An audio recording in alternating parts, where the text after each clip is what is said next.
அனைவருக்கும் இனிய மாலை வணக்கம். வாசிப்பு நேசிப்பம் குழுமத்தின் சிறுகதையாடல் நிகழ்வின் 26வது அமர்வு.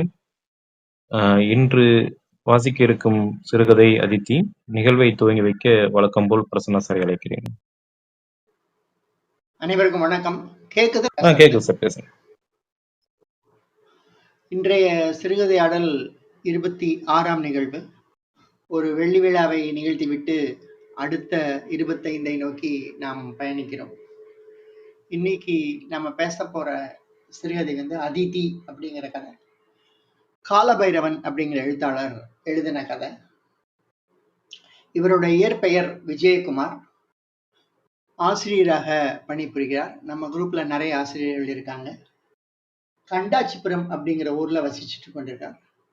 ஒரு 4 சிறுகதை தொகுப்புகளும் ஒரு கவிதை தொகுப்பும் வெளியாகிருக்கிறது.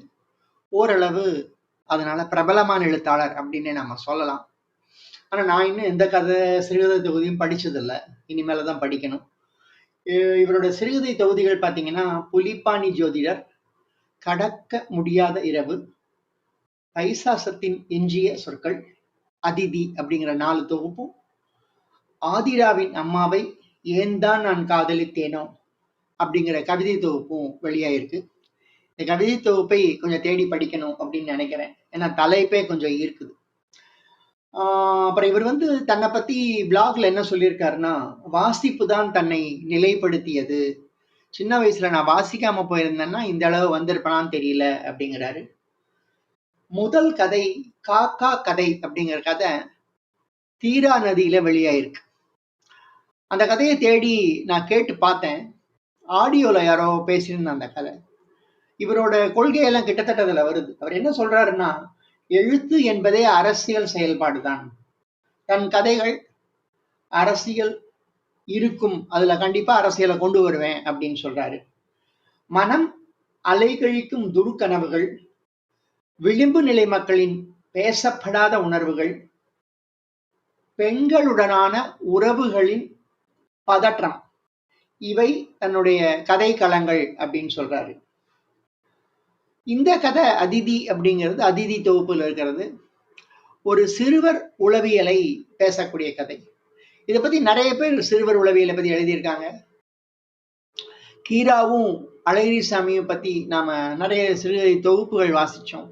அதுல சிறுகதைகள் பத்தி, சிறுவர்கள் பத்தி அவங்க நிறைய எழுதியிருப்பாங்க. சிறுவனா மாறி ஒரு குழந்தையா மாறி ஒரு விஷயத்தை, உலகத்தை எப்படி பார்க்கறது, சக குழந்தைகளை எப்படி பார்க்கறது, தன்னுடைய சுற்றத்தார்களை, அப்பா அம்மாவை எப்படி பார்க்கறதுங்கிறதெல்லாம் நிறைய பேசப்பட வேண்டிய விஷயம்.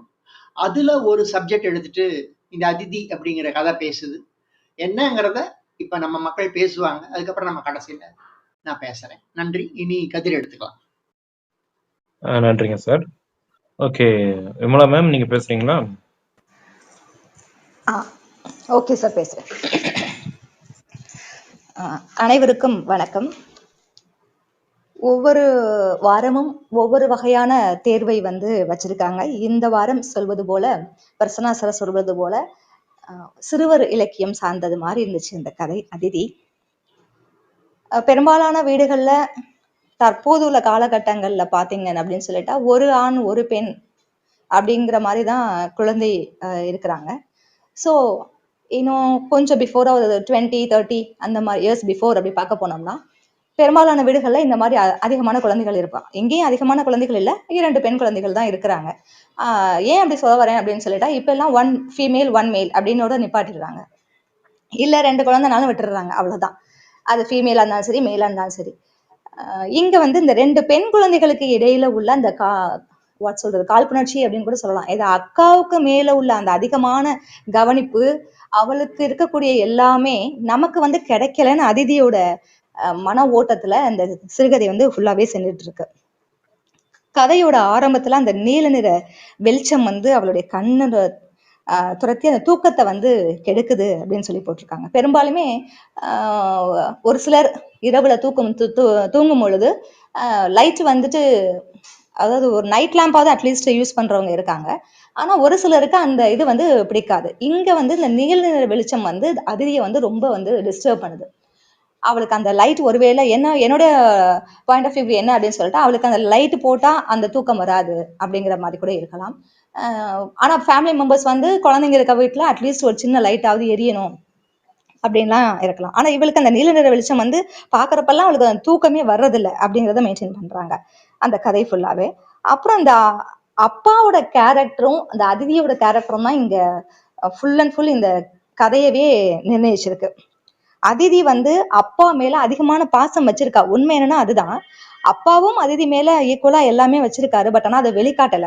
ஒரு சில வீடுகள்ல முதல் குழந்தைக்கு கொடுக்குற இம்பார்ட்டன்ஸை விட ரெண்டாவது குழந்தைக்கு அவ கடைக்குட்டி சின்ன குழந்தை அப்படின்னு சொல்லிட்டு இது இருக்கும். ஆனா இங்க வந்து அப்பா அந்த மாதிரி எதுவும் மென்ஷன் பண்ணல. ஆனா அதிதியோட நினைப்பு என்ன அப்படின்னு சொல்லிட்டா, அப்பா வந்து பெரிய அக்கா மேலதான் வந்து ஃபுல் கவனிப்பும் இருக்கு. நம்மளை வந்து அவங்க வந்து ஒரு பொருட்டாவே நினைக்கல அப்படிங்கிறத பல இடங்கள்ல பல உதாரணங்கள்ல அவ அந்த பிளாஷ்பேக் போயிட்டு போயிட்டு அப்பாவுக்கு தனக்குமான அந்த ஒவ்வொரு நிகழ்வுகளை யோசிச்சு அவ பண்றது நல்லா இருக்கு. அந்த நீல நிற வெளிச்சம் வந்து டிஸ்டர்ப் பண்ணி அவ தூங்காம இருக்கும்போது கூட ஒரு ஆழ்ந்த நல்ல இழுத்து ஒரு மூச்சு விட்டு அவ அதை விட்டுட்டு அப்படியே மனசை ஒருநிலைப்படுத்தி தூங்குவோம் அப்படின்னு நினைக்கும் போது கூட இந்த மூச்சு பயிற்சி கூட அவங்க அப்பா சொல்லி கொடுத்ததுதான் அப்படின்னு அந்த கதையில சொல்லியிருப்பாரு. ஆனாலும் ஒருமுகப்படுத்தணும்னு நினைக்கிறேன். அது அடிப்பட்ட நாகம் போல செய்தி பாயுது, என்னால தூங்க முடியல அப்படிங்கிற தவிப்பு. அதே போல இங்க அப்பா வந்து என்னென்னலாம் அவரு எக்ஸ்பர்ட்டா அதுல தல்லா குளத்துல போய் முயல் வாங்கிட்டு வரதா இல்ல வேட்டை வளத்துல போயிட்டு மீன் வாங்கிட்டு வரதா அப்படின்னு சொல்லி அவர் இந்த மாதிரி கிண்ணி கோழி சமையல் செய்யறது, அந்த வாடை எனக்கு ரொம்ப பிடிக்கும் அப்படின்னு ஒவ்வொரு ரசிச்சு அந்த அதிதிங்கிற கேரக்டர் ஆக்சுவலா அவரோட வயசு, அந்த அதிதியோட வயசு வந்து இங்க மென்ஷன் பண்ணவே இல்லைன்னு நினைக்கிறேன். நான் நினைச்சுக்கிட்டேன் இந்த மாதிரி உள்ள ஒரு இயல்பு உள்ள ஒரு குழந்தை கிட்டத்தட்ட என்ன ஒரு 10ல இருந்து 15 வயது கூட போயிருக்காது, 7 to 12 அந்த ரேஞ்ச்ல தான் இருக்கணுங்கிறது என்னோட கணிப்பு. ஒருவேளை அக்காவுக்கும் அதுக்கு விட ஒரு 2 years பிஃபோர் அப்படிதான் இருக்கணும். சோ அப்பா வாங்கிட்டு வர அந்த முயல் கூட ஆளாளுக்கு ஒவ்வொரு கலர்னு ஃபர்ஸ்ட் ப்ரிஃபரன்ஸ் கொடுத்து எல்லாரும் எடுத்துக்கிறாங்க. ஆனா தன்னை கிட்ட வந்து யாருமே அதை கேட்கலையேங்கிற எண்ணம் வந்து அதிதிக்கு தான் அங்க வருது. ஒரு பேர் வைக்கிற நிகழ்வாகட்டும், திருவண்ணாமலை கிரிவலத்துல போகும்போது அக்கா கேட்கிறா, எனக்கு ஏன் இந்த பேர் வச்சீங்க, நீங்க தான் வச்சீங்களா, அதுக்கு என்ன அர்த்தம், எதனால வச்சீங்க அப்படின்னு சொல்லி கேட்கும்போது அதிதி தனக்கும் ஒரு ஆசை இருக்கு, நம்மளும் கேட்கணும் அப்படின்னு சொல்லிட்டு. அப்படி கேட்கும்போது அப்பா நமக்கு பேர் வைக்கல, அப்ப நமக்கு அவரு இம்பார்ட்டன்ஸ் இல்லாம போயிட்டோமோ. ஒருவேளை ஆண் குழந்தை பிறந்திருந்தா அவர் நகுலன் வைப்பாருன்னு செலக்ட் பண்ணி வச்சிருக்காரு, ஒருவேளை பெண்ணா பிறந்ததுனாலதான் நம்ம மேல அந்த கரிசனை இல்லையோ அப்படிங்கிற மாதிரி அந்த பெயர் காரணமும் நீங்க கொண்டு வந்து அந்த அதிதிங்கிற பேருக்கு விருந்தாளின்னு வச்சா, அப்போ இன்னொரு இடத்துல சொல்லியிருக்காங்க தவிட்டுக்கு வாங்கினாங்க அப்படின்னு சொல்லிட்டு. சோ அப்ப கருக்கா தவிட்டுக்கு வாங்கினதுனாலதான் நமக்கு விருந்தாளின்னு பேர் வச்சிருக்காங்களோ, எல்லாத்தையும் அந்த பொண்ணு பொருத்தி பாக்குறா. சோ இதனால எல்லாம் அப்பா இந்த மாதிரி ஒரு முயல் கலர் வந்து நமக்கு ஃபேவரேட்டா எடுக்க விட மாட்டேங்கிறாரு. அப்புறம் தூங்குறப்போ ஒரு ஃபேன் போட்டா கூட என்ன பண்றாரு, அக்கா கடைசியில படுத்திருக்கிறா, அவளுக்கு கொசு கடிக்கும், ஆஃப் பண்ணாத அப்படின்னு சொல்றாரு.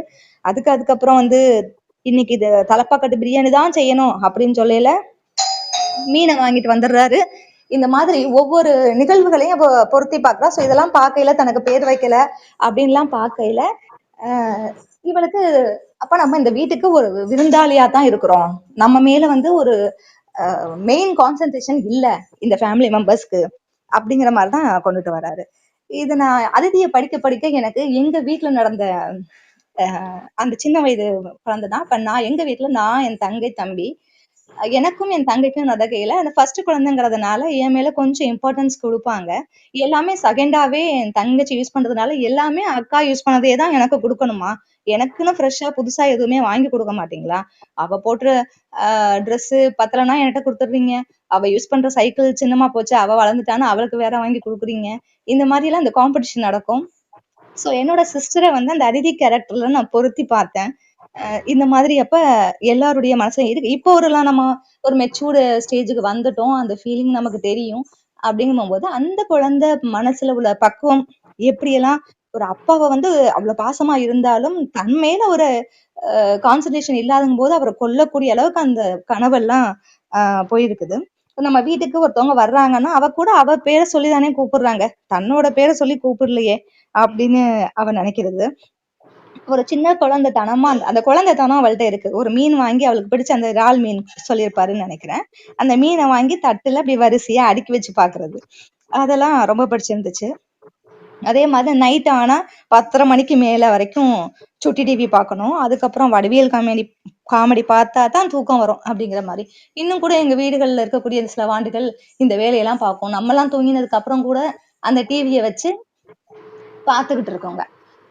அப்ப தூங்குங்கன்னு சொன்னாலும் கேட்காதுங்க. என்ன இதுல ஒரு இந்த கதை வந்து எந்த காலகட்டத்த மீன் பண்ணி எழுதியிருக்காங்கன்னு தெரியல. பட் ஆனா அது டெக்னாலஜிய வந்து குழந்தைங்க யூஸ் பண்ற மாரி கொண்டுட்டு வரல. ஆனா இப்ப உள்ள குழந்தைங்க கிட்ட அதையும் நம்ம வந்து கண்ட்ரோல் பண்ண வேண்டிய ஒரு சூழல்ல இருக்கோம். ஆனா இங்க அது வந்து இல்ல. அ அப்பா மேல உள்ள கோவத்துல ஒரு இடத்துல கூட அந்த முயல வந்து முயலோட காத வந்து தன் அப்பாவோட காதோட ஒப்பிடுவா. அப்ப அந்த 2 முயல் காத பிடிச்சுக்கிட்டு தூக்கி ஆட்டுற மாரி தன் அப்பாவ வந்து என்ன பண்ணணும்னு நெனப்பா அவ. தூக்கி இந்த பக்கமும், அந்த பக்கமும் ஆட்டணும். அவ்ளோ கோவம் இருக்கு அந்த குழந்தைக்கு. ஸோ அந்த சைல்டிஷ்னஸ நான் ரொம்ப ரசிச்சேன். அதிதி கேரக்டர்ல. நல்லா இருந்துச்சு. ஸோ 2 2 குழந்தைகள், ஆண் குழந்தைகளோ, பெண் குழந்தைகளோ இருக்கும் வீடுகள்ல எந்த காலமானாலும் இந்த பிரச்சனைகள் வந்து நடக்கும். நல்லா இருந்துச்சு ஸ்டோரி ஓவரால். நான் ரசிச்சு படிச்சேன். Thank you sir. நன்றி மேடம். கிருஷ்ணா பேசுறீங்களா? பேசுகிறேன். அனைவருக்கும் வணக்கம். இந்த கதை எனக்கும் ரொம்ப பிடிச்சிருந்துச்சு. இன்னைக்கு நாங்கள் எங்கள் வீட்டில் 4 பேர், அதனால பெருசாக தெரியல இந்த மாதிரி பிரச்சனைகள்லாம் இல்லை. சரி அப்படி தான் இருக்கும்னு நினச்சிட்டேன். பார்த்தா இப்போ அந்த மாதிரி இல்லை. எனக்கு அதில் நிறைய ஒரு அப்பாவாக நிறைய பிரச்சனைகள் 2 பேரை வச்சுக்கிட்டு 2 பேருக்கும் வந்து அந்த அந்த காம்ப்ளெக்ஸ் பெரியவளுக்கு தான் பண்ணுறோம், சின்ன பையன் அவனுக்கு, அது 2 பேரை மாறி மாறி குறை சொல்லிட்டே தான் இருப்பாங்க. இது வந்து அப்பாவுடைய மிகப்பெரிய கஷ்டமான ஒரு வேலையாக நினைக்கிறேன். அதே மாதிரி இந்த கதை வந்து ரொம்ப அழகாக போயிட்டு இருந்துச்சு. இந்த இந்த கனவு வந்ததெல்லாம் கனவு வந்திருக்கு இந்த மாதிரி. பட் அப்பாவை நினச்சிலாம் வந்ததில்லை. அந்த மாதிரி கனவுகள்லாம் வந்திருக்கு. ஐயோ கண்ணு முடிச்சு பார்த்ததுக்கு அப்புறம் தான் ஒரு தெளிவான ஒரு இதுவே இருக்கும். அதே மாதிரி இந்த தவிட்டுக்கு வாங்குறது அப்படிங்கிறது வந்து இயல்பா எல்லா பெரும்பாலான வீடுகளில் வந்து பேசுகிற ஒரு சொல்லாடல் தான் எனக்கும் தோணுச்சு. என்னையுமே நிறைய பேர் சொல்லியிருக்கிறாங்க. சில பேருக்கெல்லாம் சில குழந்தைகள் வந்து ரொம்ப பிடிச்சிரும். ஒரு ஒரு கொழுன்னு இருக்கிற குழந்தைகள், அந்த மாதிரி குழந்தைங்கள்லாம் ரொம்ப கேலி பண்ணுறதுக்காக அதை ரசிக்கிற மாதிரியே சொல்லுவாங்க, உன்னை தவிட்டுக்கு வாங்கணும் அப்படின்னு சொல்லிட்டு. ஆனால் நிஜமாலுமே இன்னைக்கு இருக்கிற சூழ்நிலையில் தவிட்டுக்கு வாங்குறோமோ இல்லையோ எல்லா குழந்தைகளும் காசு கொடுத்து வாங்க வேண்டியதாக இருக்குது. ஹாஸ்பிட்டலில் வந்து மோஸ்ட் ஆஃப் த குழந்தைகள் வந்து சிசேரியன் தான். என்னோட 2 குழந்தைங்களும் பணம் கொடுத்து வாங்கிட்டு வந்ததாக தான் எங்கள் அம்மா கிட்டலாம் சொல்லுவேன். அம்மா பணம் கொடுத்து வாங்கிட்டு வந்திருக்குமா, பத்திரமா பார்த்துக்குமா அப்படின்னு. அழகாக இருந்துச்சு அது. அந்த அந்த சின்ன குழந்தையோட அந்த கோபம், 2 பொம்பளை பிள்ளைங்க இருக்கிற வீட்டில் அந்த காம்ப்ளெக்ஸ் வந்து இல்லை, ஒரே மாதிரியான குழந்தைங்கள் இருக்கிற வீட்டில் இது இருக்கும் அப்படின்ற மாதிரி தான் தோணுச்சு. பொம்பளை பிள்ளைன்னு இல்லை, மேபி 2 பையங்களாக இருந்தாலுமே அந்த மாதிரி அழகாக எழுதியிருந்தாரு, ரசிக்கிறபடி எழுதியிருந்தாரு. எனக்கு ரொம்ப பிடிச்சிருந்துச்சு இந்த கதை. நன்றி, வணக்கம். நன்றி கிருஷ்ணா. அனுராதா மேம் வராங்க. மேம் இன்வைட் கொடுத்துட்டோம் பாருங்க. மேடம் நீங்க பேசுறீங்களா அனுராதா மேம்? பேசுறேன் சார். கொஞ்சம் சத்தமா, சவுண்ட் கம்மியா இருக்கு. Okay sir. இப்பதான் ஹெட்ஃபோன்ஸ் மாட்டிக்கிறேன். மேம் சவுண்ட் ரொம்ப கம்மியா இருக்கு. இதோ வந்துட்டேன் சார். சார் கேக்குதா? இப்போ கொஞ்சம் கேக்குதா? கேக்குது. ஓ இல்ல சார், நான் கொஞ்சம் வர லேட் ஆயிடுச்சு. அவசரமா இயர்ஃபோன்லாம் மாட்டுறதுனால. ஓகே, நிதானமா பேசுங்க. Okay sir. வணக்கம். மற்ற கதைகள் தேடிட்டே இருக்கும்போது காலபைரவனை பத்தி பாவண்ணன் எழுதியிருந்ததையும் இன்னொரு 2-3 பேரோட பிளாக் ஸ்பாட்ல கதைகள் கிடைக்கல முதல்ல காலபைரவனை பத்தி மற்றவங்க எழுதியிருந்ததை படித்தேன். சாதாரணமாக பாவன்லாம் பாராட்டி எழுதிட மாட்டாங்க இல்லையா, எல்லாரும் ஒரே மாதிரி பாராட்டி எழுதியிருந்தாங்க. சரி இவர் என்னதான் எழுதியிருக்காருன்னு சொல்லிட்டு அவரோட பேஜ்லேயே போய் பார்க்கும்போது ரொம்ப முன்னாடி எழுதின கதைகளாக இருந்தது, ரீசண்டாக இல்லைங்கிற மாதிரி. பட் ஒரு சிறுகதை தொகுப்பு ரீசண்டாக வந்திருக்கு, அதில் உள்ளது அப்படின்னு பார்த்தேன். 2019 வரைக்கும் பேசலாம் அப்படிங்கிற மாதிரி தோணுச்சு. ஏன்னா எழுத வந்த காலம்ங்கிறது இந்த ஒரு டிகேடுக்குள்ளே சொல்லியிருக்கீங்க இல்லையா, அதில் பொருந்தி வருமோ அப்படின்னு தோணுச்சு. அதனால இதை எடுத்துக்கிட்டேன். நம்ம விகடனில் இந்த கதை வந்திருக்கு. நாம் கதைகள் படிக்கும்பொழுது இந்த மாதிரி குறிப்பிட்டு இந்த மாதிரி கதையை தான் எடுத்து பேசணும் அப்படிங்கிறது இல்லை. படிக்கும்போது சரி இந்த ஜானர் இன்னும் பேசலையே, இதை எடுத்துக்கலாம் அப்படின்னு தோணுச்சு. சின்ன பிள்ளைங்களை பார்க்க துணை யார் யார் எப்படி நடந்துக்குவாங்க அப்படிங்கிற ஒரு முறை இருக்குது. இப்போ என்னை பொறுத்த வரைக்கும் பார்த்தீங்கன்னா, குழந்தைங்கள பார்த்தீங்கன்னா, அவங்களா நம்மள்ட்ட வர வரைக்கும் நான் தூக்க மாட்டேன். நம்ம சிரிப்போம் அவங்கள பார்த்து. அவங்க நம்மள பார்த்து சிரிச்சா லேசா விளையாட்டு காட்டலாம். அதுக்கு பிறகு அவங்க நம்மள மெதுவா தொட்டு பார்ப்பாங்க. நம்ம அவங்கள மெதுவா தொட்டு பார்க்கலாம். அதெல்லாம் பண்ணிட்டு அவங்க நம்மகிட்ட அழுகாம வரேன்னு சொன்னா மாத்திரம் தான் நான் தூக்குவேன். இல்லன்னா நான் தூக்க மாட்டேன். சில பேர் என்ன பண்ணுவாங்கன்னா, குழந்தைங்கள்ட்ட போன உடனே, "உன்கிட்ட இருக்க பிஸ்கட்ட மாமாக்கு தெரியா? இந்த பொம்மைய எங்க வீட்டு பாப்பாக்கு தெரியான்னு?" கேட்பாங்க. இந்த அப்ரோச்சே தப்பு. அது எனக்கு இப்ப வரைக்குமே பிள்ளைங்கள்ட்ட போய் ஸ்கூல்ல என்ன பாடம் படிக்கிற? இன்னைக்கு ஸ்கூலுக்கு போயிட்டு வந்தியா? அதெல்லாம் நான் கேட்கவே மாட்டேன். இந்த மாதிரி குழந்தைங்களுக்கு எது பிடிக்காதோ, அத நம்ம பேச ஆரம்பிக்கிறதுங்கிறதே ஒரு தப்பான அப்ரோச். பட் எல்லா குடும்பத்திலயும் இருக்கிற ஒரு விஷயம் என்னன்னா, இந்த தவிட்டுக்கு வாங்குனங்கிறது ஒரு காமன் ஃப்ரேஸ். இது எல்லா வீட்லயும் சொல்றாங்க. அப்போ இந்த பிள்ளைகிட்ட என்ன சொல்றாங்க அப்படின்னா, அதித்தின்னு பேரையும் வச்சு, "உன்னை தவிட்டுக்கு வாங்கணும்" அப்படின்னு சொல்லி கிண்டல் பண்றாங்க. இது பேருக்கு அர்த்தத்த கேட்டு இன்னும் நொந்து போயிடுது. வீட்ல பாருங்க, இரவு விளக்கின் தன்மைன்னு சொல்றாங்க. ஒரு சிலருக்கு லைட் போட்டா பிடிக்காது. இப்ப நான் எனக்கு தூக்கம் வந்துருச்சுன்னா, நீங்க மதியானத்துல வெயில்ல படுத்துட்டு ஒரு வெயிலான இடத்துல கொஞ்சம் நிழல் இருக்கு, அங்க தூங்க சொன்னாலும் நான் தூங்கிருவேன். எவ்வளவு வெளிச்சமா இருந்தாலும் நான் கண்ண மூடுனா எனக்கு தூக்கம் அவ்வளோதான். இப்ப என் பையன் பார்த்தீங்கன்னா, நைட்டு நான் ஏதாவது படிச்சுட்டு இருப்பேன். சின்ன லைட்ட போட்டு தான் படிச்சுட்டு இருப்பேன். அப்போ அத ஆஃப் பண்ற வரைக்கும் அவன் தூங்கவே மாட்டான். 12 மணி ஆனாலும் சரி, 1 மணி, 2 மணி எவ்வளோ நேரம் நான் சில நாளைக்கு விட்டு பார்ப்பேன். இவன் எவ்வளோ நேரம் தான் புரண்டுகிட்டே இருக்கான் பார்ப்போம். தன்ன அறியாமையா தூங்குறானான்னு. 1:30 மணி, 2 மணிக்கு லைட் ஆஃப் பண்ற வரைக்கும் அவன் தூங்கவே மாட்டான்.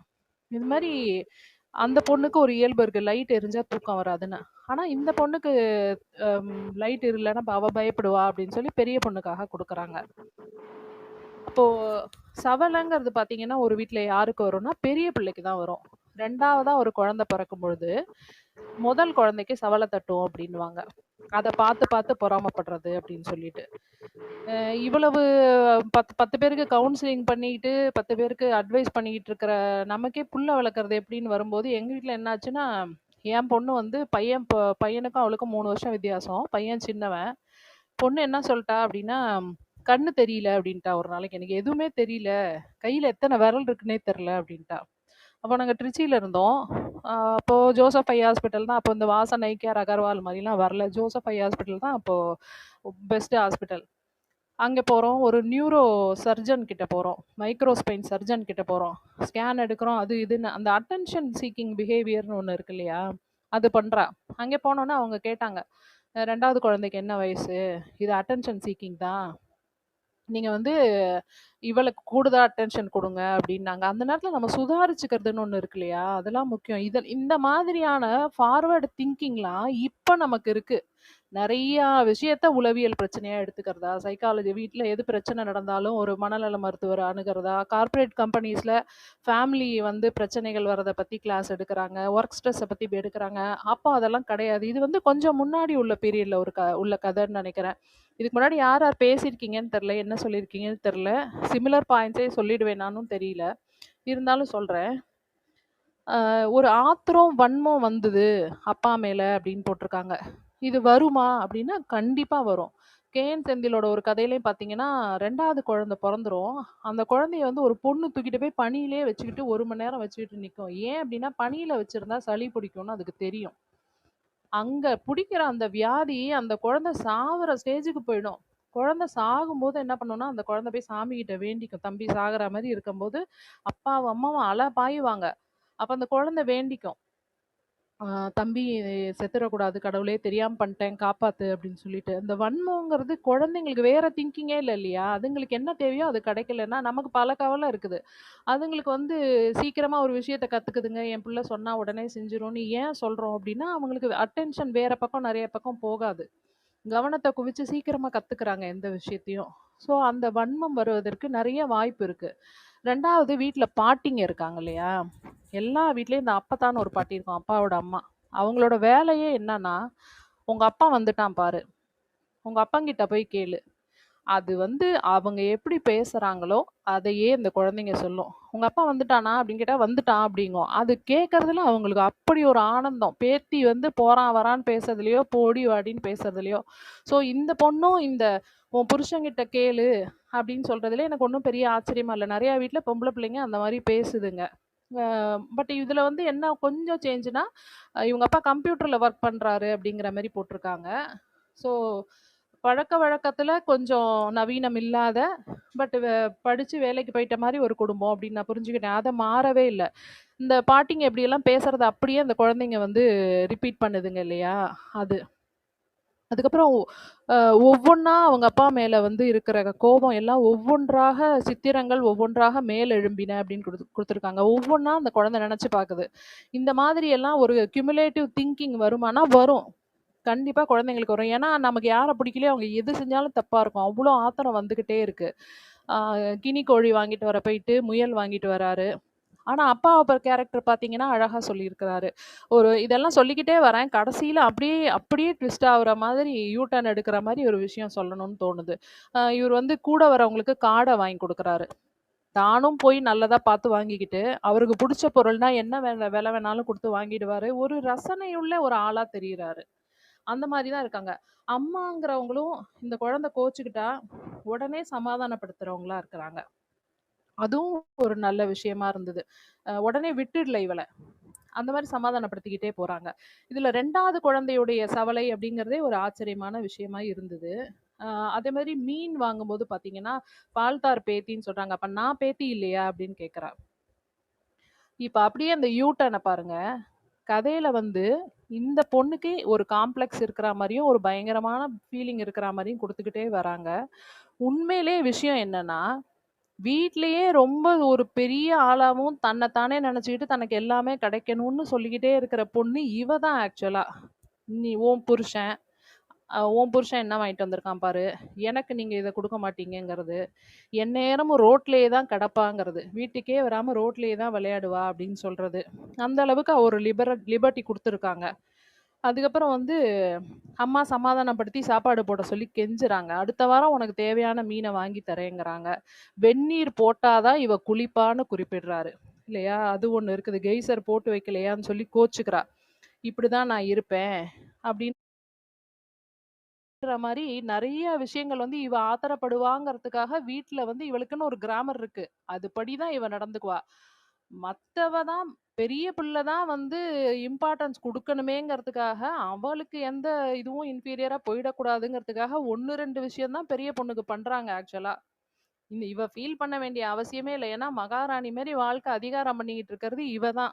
அந்த அளவுக்கு உரிமை எடுத்து நடந்துக்கிறவளுக்கு எதுக்காக இந்த இன்ஃபீரியாரிட்டி காம்ப்ளெக்ஸ் வருதுன்னு பார்த்தீங்கன்னா, அதுதான் அந்த குழந்தையோட சைக்காலஜி. ஸோ அத வந்து அப்படியே கதைய இப்படி காமிச்சுக்கிட்டே வரும்போது நம்ம புரிஞ்சுக்க வேண்டியது அந்த விஷயம் தான். எல்லா உரிமையும் எடுத்துக்கிட்டு ஆட்டம் போட்டுக்கிட்டு இருக்கவ இவ தான். இவளுக்கு இப்படி தோணியிருக்க வேண்டிய அவசியமே இல்ல. இவ்வளவையும் அனுபவிச்சுக்கிட்டு, இன்னும் அவளுக்கு அக்காவுக்கு கிடைக்கிற 1, 2 விஷயம் கூட கிடைக்கக்கூடாது. அப்படின்னு நினைச்சு பொறாமைப்படுறவளா தான் இருக்காளே தவிர, இவள பாவம்ன்னு நினைக்க முடியல. சேட்டக்காரியா தான் இவள நினைக்க முடியுது. இந்த மாதிரி கதைய கொண்டு போயிருக்கிறத நான் புரிஞ்சுகிட்டதுனால, இந்த கதை எனக்கு ரொம்ப பிடிச்சது. ஏன்னா, சாதாரணமா 2வது குழந்தைய நல்லா வளர்க்கணும், பேரண்டிங்கிறது எவ்வளோ பெரிய கஷ்டம், அப்படி பாடம் எடுத்துட்டு போயிடுற மாரி நான் அந்த மாரி நினைச்சுக்கல நான் இந்த கதைய. கடைசியா போயிட்டு அப்பாவோட கழுத்த கட்டிக்கிற மாரி, அப்பாவோட கழுத்த தடவி பார்க்குற மாரி, இப்போ எவ்வளோ ஆத்திரப்பட்டாலும், என்ன பண்ணினாலும் உள்ளுக்குள்ள பாசங்கிறது இருக்கிற ஒரு மொரட்டு குழந்தையா இது இருக்குது. இந்த கரெக்ட்டா என்ன ஏஜ்ங்கிறத புரிஞ்சுக்க முடியல. ஆனாலும் அத வந்து இந்த ஷியாமோட ஓவியம் ரொம்ப நல்லா இருந்தது. இந்த படத்துக்கு கீழ குடுத்திருந்தது. அது வந்து அந்த எக்ஸ்பிரசிவான அந்த ஃபேஸ் அந்த சின்ன மத்தவங்களோட ஃபேஸ் எல்லாம் விட, அ அம்மாவோட ஃபேஸ்லாம் கூட ஷியாம் சிமிலரா போடுற படங்கள் மாரியே தான் இருந்தது. பட் இந்த குழந்தையோட ஃபேஸ்ல அந்த ஏக்கமும், அந்த கோவம், பிடிவாதம், அழுகை எல்லாம் கலந்து எமோஷன்ஸ் தெரியிற மாரி ஒரு படம் வரைஞ்சிருந்தாரு. அது ரொம்ப நல்லா ரிலேட் பண்ணிக்க முடிஞ்சது. ஸோ இந்த விஷயத்துல எனக்கு பிடிச்சிருந்தது. ஆக்சுவலா அதித்திக்கு தான் நெறைய உரிமை இருக்கு. அ அதையே அவ புரிஞ்சுட்டு, அவங்க எப்படியும் வழிக்கு கொண்டு வந்துருவாங்க. அவங்க அப்பா, அம்மா எந்த சூழ்நிலையிலயும் கிண்டலா பேசினாலும் விட்டு குடுக்க மாட்டாங்க, அப்படிங்கிறது புரிஞ்சுது. ஸோ நாம ஏதாவது ஒரு சூழ்நிலையில சுதாரிச்சுக்க வேண்டி வந்தா கூட, அதிகமான அட்டென்ஷன குடுக்காம, தேவையான அட்டென்ஷன மட்டும் அந்த குழந்தைக்கு குடுக்கணும். எத ஃபில் பண்ணணுமோ, அத மட்டும் ஃபில் பண்ணணுமே தவிர, பிரிம்மிங்கா போயிடக்கூடாது எதுவுமே, அப்படிங்கிறது தான் இதுல தோணுச்சுங்க. Thank you.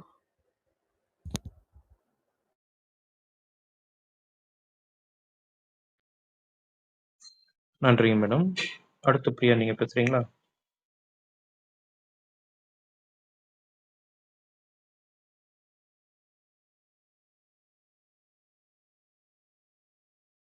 நான் பேசுறேன்.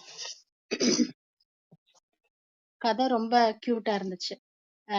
என்ன சொல்றதுன்னா, என்னை இதை யாராவது வந்து என்ன பார்த்து ஆஹ் கதை எழுதின மாதிரி இருந்துச்சு. ஏன்னா ஒவ்வொரு கதையிலயும் சொல்றதுதான். பட் இருந்தாலும் இந்த அக்கா தங்கச்சிங்களுக்குள்ளார இருக்கும் தெரியுமா, அந்த டிஃபரன்சஸ் வந்துட்டு மேக்சிமம் எல்லார் வீட்லயுமே நம்ம ஃபீல் பண்ணிருப்போம். இது எனக்கு அப்படின்னு நடந்திருக்கு அப்படின்லாம் சொல்ல முடியாது. இது எல்லார் வீட்லயும் பரவலா நடக்கக்கூடிய ஒரு விஷயம்தான். ஏன்னா எங்க வீட்ல பார்த்தோம்னா, அப்பா கொஞ்சம் டார்க் ஷேடு, அம்மா கொஞ்சம் கலரா இருப்பாங்க. சோ அக்கா வந்து அப்பா மாதிரி கொஞ்சம் டார்க்கா இருப்பா. நான் அம்மா மாதிரி கொஞ்சம் கலரா இருப்பேன். அதனால அம்மா கூட கொஞ்சம் சமயத்துல கொஞ்சம் ஏஜ் ஆக ஆக ஒரு மாநிறத்துக்கு தான் வந்தாங்க. பட் நான் வந்து வீட்ல யாருமே இல்லாத மாதிரி ஒரு டோனுக்கு வந்தேன். அதாவது இந்த ஏஜ்ல என்ன சொல்றேன்னா, ஒரு 7, 8 ஒரு 10 இயர்ஸ் வரைக்கும் அந்த ஏஜ்ல வந்து நல்ல ஒரு டோன்ல இருப்பேன். பார்த்தா அந்த குடும்பத்துக்கும் எனக்கும் சம்மந்தம் இல்லாத மாதிரி தான் இருக்கும். அந்த ஃபேஸ் கட்டா இருக்கட்டும், அந்த கலர் டோனா இருக்கட்டும், அந்த எங்க ஃபேமிலில இருக்கிற அந்த 4 பேரும் ஒரு மாதிரி இருப்பாங்க. நான் ஒரு மாதிரி இருப்பேன். அதனாலயே எனக்கு சின்னதுல யாராவது வந்து உன்னை தவிட்டுக்கு தான் வாங்கிட்டு வந்தோம் அப்படின்னு சொன்னா நான் நம்பிருவேன். அதுவும் இல்லாம அவங்க ரொம்ப நம்புற மாரி சொல்லுவாங்க. எப்படின்னா, பாரு நீ உங்க அப்பா மாரியும் இல்ல, உங்க அம்மா மாரியும் இல்ல. உங்க அக்கா வந்து உங்க அப்பா மாரி இருக்காங்க. உங்க அண்ணன் வந்து உங்க அம்மா மாரி இருக்காங்க. நீ யார் மாரியே இல்ல பாத்தியா? உன்ன வந்துட்டு தவுட்டுக்கு தான் வாங்குனாங்க. ரொம்ப பாவம், சின்ன பிள்ளையா இருக்க, அழகா இருக்கு அப்படின்றனால எங்க அம்மா சொல்லுவாங்க. பழைய ஹவுஸ் ஓனர் ஒருத்தவங்க பேர சொல்லி, அந்த அண்ணா தான் சொன்னாரு, "புள்ள லட்டு மாரி இருக்கு. இத எடுத்துக்கோ" அப்படின்னு சொல்லி வாங்கி வச்சுக்கிட்டாங்க அப்படின்னு சொல்லி சொல்லுவாங்க. நான் அது ரொம்ப நாள் உண்மைன்னு நம்பிக்கிட்டு இந்த பொங்கல் ஒரு பொங்கல் எனக்கு நல்லா ஞாபகம் இருக்கு. அப்ப நாங்க ஒரு குவார்டர்ஸ்ல இருந்தோம். பொங்கலுக்கு வந்துட்டு ஆஹ் அக்காவுக்கு பட்டு பாவாடை எடுத்துறாங்க. அப்ப வந்து இந்த ஷோபா எரிஞ்சு போச்சு இல்லையா கோயம்புத்தூர்ல குண்டு வெடிப்புல. அந்த எரியறதுக்கு முன்னால இருந்த ஷோபால வந்து 1992லயே அப்பவே 1000 ருபீஸ்க்கு வந்து எங்க அக்காவுக்கு பட்டு பாவாடை எடுத்தாங்க. அப்பெல்லாம் ரூ. 1000 எவ்வளவு பெரிய விஷயம். ரூ. 1000க்கு ட்ரெஸ் பட்டு பாவாடை எடுத்துட்டு வராங்க. எனக்கு வந்து எங்க அம்மாவோட பழைய புடவையில பாவாடை தச்சு குடுத்துட்டாங்க. அதுக்கு வந்து மேட்சிங்கா சட்டை எடுக்கிறேன்னு சொல்லி சரியா மேட்ச் ஆகாத ஒரு சட்டைய வந்து தச்சு குடுத்துட்டாங்க. அவ வந்து செம்ம சூப்பரா அவளோட பட்டு பாவாடைய பாக்குறவங்க எல்லாம் கேக்குறாங்க. இது ரொம்ப அழகா இருக்கு. எங்க எடுத்தீங்க? எவ்வளவு எடுத்தீங்கன்ட்டு. என்னைய பாக்குறவங்களுக்கு நல்லா தெரியும். இது உங்க அம்மாவோட சேலை தானே அப்படின்ற மாதிரி சொல்லிடுவாங்க. அது வந்து அந்த ஏஜ்ல என்ன என்ன பண்ணுச்சுன்னா, இப்படியெல்லாம் நம்ம வாழவே கூடாது. இப்படி ஒரு வாழ்க்கையே எனக்கு தேவையில்லன்னு, அதுல தோட்டத்து பக்கம் போயி, மருதாணிய அரைச்சு குடிச்சா செத்து போயிருவோம்னு யாரோ சொன்னத கேட்டு, மருதாணிய வந்துட்டு அரைச்சு தின்னுட்டேன். ஆனா ஒண்ணுமே ஆகல. அப்பவே நம்மள அப்படித்தான் நம்ப வச்சிருக்காங்க. ஆனா அப்படித்தான் நம்மள நினைக்க தோணும். அது இந்த குழந்தை அதிதிய பார்க்கும்போதும் எனக்கு அப்படித்தான் தோணுச்சு. ஃபர்ஸ்ட் கதைய படிக்கும்போது, ஆஹ் இது ஒரு இந்த சப்ஜெக்ட் தான் அப்படின்றது எனக்கு புரிஞ்சுச்சு. ஆனா டக்குன்னு அவளுக்கு அந்த இமேஜினேஷன் வர்றதுக்கு முன்னால் அந்த அந்த அந்த நரேஷன் இருக்கு இல்லையா, ஐயோ இது ஏதோ சைக்கோ பேபி கதை போல இருக்கு அப்படின்னு நினைச்சு ஒரு மாதிரி திக்குன்னு ஆச்சு. ஆனா அப்படியெல்லாம் எதுவும் இல்ல. அது ஒரு மாதிரி கற்பனைங்கும் போதுதான் நல்ல வேலை அப்படி எல்லாம் ட்ராகா கொண்டு போலியே அப்படிங்கிற மாதிரி ஒரு மாதிரி ஆசுவாசமா இருந்தது. சோ இது அனுராதா மேடம் அளவுக்கு நான் அனலைஸ் பண்ணல. இது ஒரு ஜாலியா படிச்சிட்டனால ஒரு மாதிரி மேலோட்டமாவே இந்த கதையை நான் அணுகத்துக்கு வந்துட்டு இது பண்றேன். ஏன்னா இது ஒரு சின்ன குழந்தையோடது. ஆனா அவர் ரிலேட் பண்ணிக்கிறதுக்காக அவர் நரேட் பண்ண விஷயங்கள் வந்து ரொம்ப பிடிச்சிருந்தது. அதாவது அந்த ஹீட்டர் ஆஃப் பண்றது, அதுக்கப்புறம் வந்துட்டு அவளுக்கு பேர் வச்சதுக்கான அந்த ஸ்டோரி சொல்லும் போதும் சரி, அந்த ஃபங்க்ஷன் அந்த தீபாவளிக்கு ட்ரெஸ் எடுக்கிறதுக்கு தலப்பாக்கட்டிக்கு போகல அப்படின்னு சொன்னதும் சரி, இது எல்லாமே வந்துட்டு இதெல்லாம் அம்மா அப்பா பண்றதெல்லாம் பார்க்கும்போது, ஓ நம்மளெல்லாம் அவங்களுக்கு பிடிக்கல, அக்கா தான் பிடிச்சிருக்கு, அவங்களுக்கு தான் செய்வாங்க அப்படின்னு. இந்த குழந்தை எப்படி தெருவுலயே திரியுமோ அப்படிதான் நான் தெருவுலயே திரிவேன். எங்க அக்கா வந்து வீட்டை விட்டு வெளியிலயே போக மாட்டா, யாருக்கிட்டையும் பேசவே மாட்டா. ஆனா நான் வந்து வீட்லயே இருக்க மாட்டேன். சாப்பிடுறதுக்கு தூங்குறதுக்கு மட்டும் தான் வருவேன். சோ அந்த மாதிரி ரோட் தேடி வெளியிலயே இருப்பேன். வீட்டுக்குள்ளார வந்தா நம்மள வந்து இது பண்ணிக்க மாட்டாங்க. நமக்கு நிறைய வாய் பேசுற திறமை இருக்கிறனால பேசாத அவளைத்தான் பாவம் பாவம்னு நல்லா பாத்துக்குவாங்க. அது வந்துட்டு என்ன அவ பாவம், நான் என்னைய மாதிரிதானே அவளும், அப்ப அவளுக்கு தெரிய வேண்டாமா, அவளுக்கு செய்ய வேண்டாமா அப்படிங்கிற மாதிரி இருக்கும். ஆனா அவளை எல்லாரும் கவனிப்பாங்க. ஏன்னா அவ பாவம், அவளுக்கு தெரியாது. அவ அஹ் நீ நீ வாய வச்சு பொழைச்சுக்குவ, அவளுக்கு தெரியாது. உங்க அக்காவுக்கு தான் கூட ஆள் வேணும். அவளுக்கு போகும்போது ஒரு டிரைவர் வேணும் பிக்கப் பண்ணிட்டு டிராப் பண்றதுக்கு. டைப் ரைட்டிங் கிளாஸ் போகும்போது எங்க அண்ணன் கூட போகணும். இப்ப அண்ணன் இல்லைன்னா அவளை கூட்டிட்டு வர்றதுக்கு நான் போவேன். நான் ஒரு பெரிய மனுஷின்னு சொல்லி என்ன துணைக்கு அனுப்புவாங்க. அந்த மாதிரிலாம் இருக்கும். அப்ப தனியா அனுப்ப மாட்டாங்க அந்த மாதிரிலாம். ஆனா நான்லாம் எங்கேயாவது தொலைஞ்சு போனா எனக்கு தேட கூட மாட்டாங்க. அப்படித்தான் இருந்தாங்க. அப்ப இதெல்லாம் பார்க்கும்போது அவ தான் அந்த வீட்ல பொறந்த குழந்தை. தொலைஞ்சா கூட பரவாயில்ல தானே இவங்களுக்கு. அப்படி எல்லாமே வந்துட்டு குழந்தைங்க மனசு வந்து ஜென்ரலாவே நினைக்கும். அது அடுத்த ஸ்டேஜுக்கு இப்ப என் பசங்கள எடுத்து வரும்போது, என் பசங்களுக்குள்ளார அந்த பிரச்சனை வரும்போது பார்த்தா இன்னும் கியூட்டா இருக்கும். என்ன சொல்றது? உங்களுக்கு பையன் தானே முக்கியம். பொண்ணு முக்கியம் இல்லையேன்னு இவ ஒரு பக்கம் திருப்பிட்டு போவா. எதுக்கு எல்லாமே அவளுக்கே வாங்கி குடுக்குறீங்க. பொண் குழந்தைங்களுக்கு தான் வாங்குறதுக்கு நெறைய இருக்கும். எனக்கு என்ன வாங்குறீங்க அப்படின்னு இவன் ஒரு பக்கம் திருப்பிட்டு போவான். இது இது அந்த ஸ்டேஜ்ல வந்துட்டு அது அப்படித்தான் இருக்கும். ஒரு 25 வயசு வரைக்குமே ஏன் பெரிய பசங்கள ஆனதுக்கு அப்புறமா கூட இந்த சண்டையெல்லாம் எங்க அக்கா வீட்லலாம் நான் பார்த்துட்டு தான் இருக்கேன். அவளுக்கு காலேஜ் போற பசங்க, வேலைக்கு போற பசங்க இருக்காங்க. அவங்களும் இப்படித்தான் அடிச்சுக்கிறாங்க. அந்த குழந்தைத்தன்மை போயி தனக்கானது அவங்க செஞ்சுக்கும்போது தான் ஆ இந்த மாரியான விஷயங்கள் வந்து வரும். சோ இது எல்லாருமே ஒரு கடந்து வர்ற ஒரு பருவம். அதுதான். எக்ஸாக்ட்லி சொல்லப்போனா அது ஒரு பருவம். அது எல்லாமே இருக்கும். அத அப்பா, அம்மாங்களுக்கு வந்துட்டு ஹேண்டில் பண்றது வந்துட்டு தெரியும். இது என்னோட அப்பா, அம்மாவா இருந்தாலும் சரி, நான் அம்மாவானதுக்கு அப்புறமா இருந்தாலும் சரி. 2 பேருமே ஹேண்டில் பண்றது வந்துட்டு ஒரு மாரி மையமாவே ஹேண்டில் பண்ணிட்டு இருப்போம். ஒரு நேரம் ஒரு குழந்தைக்கு சாதகமா பதில் சொல்ற மாரி தெரியும். ஒரு நேரம் வந்துட்டு நியூட்ரலா நம்ம ஆன்சர் பண்ணிட்டு போயிருவோம். ஆனா எல்லா குழந்தைங்களும் தனக்கு ஃபேவரா பதில் சொல்லணும்ங்கறத தான் விரும்புவாங்க. அது எப்பயுமே அந்த பெரியவங்க வந்துட்டு பண்ண போறது கிடையாது. எல்லாரும் ஒரு குழந்தைக்கு வந்து நம்ம ஃபேவரா பதில் சொல்லிட்டோம் அப்படின்னாலும், ஆ அப்ப வந்துட்டு நம்ம இத ஏன் கிரிட்டிசைஸ் பண்றோம் அப்படிங்கிறதுக்கு ஆ நம்ம நம்ம ஒரு பேரண்டா நமக்கு தெரியும் இல்லையா? ஆமா. அக்காக்கு தான் வாங்க வேண்டியது இருக்கு. அதுக்கு என்ன பண்றது? அப்படிங்கிற மாரி டக்குன்னு முடிச்சு விட்டுருவோம். நானா இருந்தேன்னா, நீ நீ இந்த இடத்துல மார்க் கரெக்ட்டா வரலைல, அதனால தான் உனக்கு இது பண்ணல. நீ தான் சொல்ற பேச்சு கேட்கல, அதனால உனக்கு வாங்கல. அப்படிங்கிற மாரி இது ஈஸியா போயிரும். ஆ ஸ்டோரி வந்துட்டு அழகா எழுதியிருந்தாங்க. சொன்ன மாதிரி அந்த ஓவியம் வந்து ரொம்ப அழகா இருந்தது. அந்த முயல் வாங்கிட்டு வரும்போது இருந்த ஓவியமா இருக்கட்டும், ஆ இந்த அப்பாவ கட்டிப்பிடிச்சுட்டு தூங்கும்போது இருக்கிற ஓவியமா இருக்கட்டும். என்னையெல்லாம் வந்துட்டு நான் பெரிய பொண்ணு ஆகுற வரைக்குமே, என்னைய வந்துட்டு பெரிய பொண்ணு ஆனதுக்கு அப்புறமா கட்டியே பிடிக்கக் கூடாதுன்னு சொல்லி பிரிச்சு தான் படுக்க வச்சாங்க. நான் அது வரைக்குமே எங்க அப்பாவ கட்டி பிடிச்சுட்டு தூங்குன ஆள் தான். அந்த மாரி அப்பாவ கட்டி பிடிக்கும்போது வர்ற ஒரு சேஃப் அண்ட் செக்யூர் வந்து ஆ இப்ப இருக்கிற குழந்தைங்களுக்குலாம் அந்த பாடி பவுண்டரிஸ்ன்னுலாம் சொல்லிலாம் தள்ளிலாம் வைக்கிறாங்க. அதெல்லாம் ஏன்னே எனக்கு புரியவே மாட்டேங்குது. ஆ ரொம்ப கியூட்டா இருந்தது. இத பெருசா ஆராய்ச்சி பண்ண வேண்டிய கதையாலாம் எனக்கு தோணல. ஆ இந்த மாரியான சிச்சுவேஷன் நம்ம எல்லார் வீட்லயுமே பார்ப்போம். அத எல்லாருமே வந்து சிரிச்சுட்டே கடந்துருவோம். ஆனா, இத வந்துட்டு அதிகமா பேச போயி, இல்ல சும்மா சும்மா சொல்லி காட்டி, அப்படிலாம் பண்ணா, அது அவங்க மனசுல வந்துட்டு ஆழமா பதிஞ்சிரும். அந்த மாரி பண்ணாம, ஆ எ அத் அ கொஞ்சம் சொல்றது ஒரு மாரி இருந்தாலும், அதுக்கப்புறம் வந்துட்டு "அப்படிலாம் இல்லம்மா" அப்படின்னு சொல்லி சமாதானப்படுத்துறதாவும் இருந்துட்டா, நாளடைவுல அவங்க மறந்துருவாங்க. இது ஓவரா கிரிட்டிசைஸ் பண்ணி, இல்ல அவங்க மேல அவங்க பண்ண தப்பு, இவ தப்பு பண்ணா, அதனால தான் இப்படிலாம் சொல்லிக்கிட்டு இருக்கே அப்படிங்கிற மாரி கொஞ்சம் ஏதாவது சின்னப்பிள்ளத்தனமா பெரியவங்க நடந்துட்டாங்கன்னா, இது குழந்தைங்களுக்கு வந்து ஒரு ஆறாத வடுவா மாறுறதுக்கும் வாய்ப்பு இருக்கு. அதனால நமக்கு தெரியும் இல்லையா? எப்படி ஹேண்டில் பண்ணணும்னு. அத நீட்டா ஹேண்டில் பண்ணிட்டு போயிரலாம். ஆ எழுதுனது வந்துட்டு ரொம்ப நல்லா இருந்துச்சு. கதை வந்து இன் அண்ட் அவுட் திருவண்ணாமலை மாவட்டத்துல நடக்கிற மாரி வேட்டவலம், திருவண்ணாமலை, தல்லாகுளம் இதெல்லாம் சுத்தி நடக்கிற மாரி இருந்தது. விழுப்புரம் இதெல்லாம் சொன்னது வந்து பார்க்கும்போது, ஆ அ ஒரு கியூட்டான ஒரு ஃபீல் குட்டான not the too good, feel good அந்த மாரியான ஒரு கதை. ஆ நன்றி.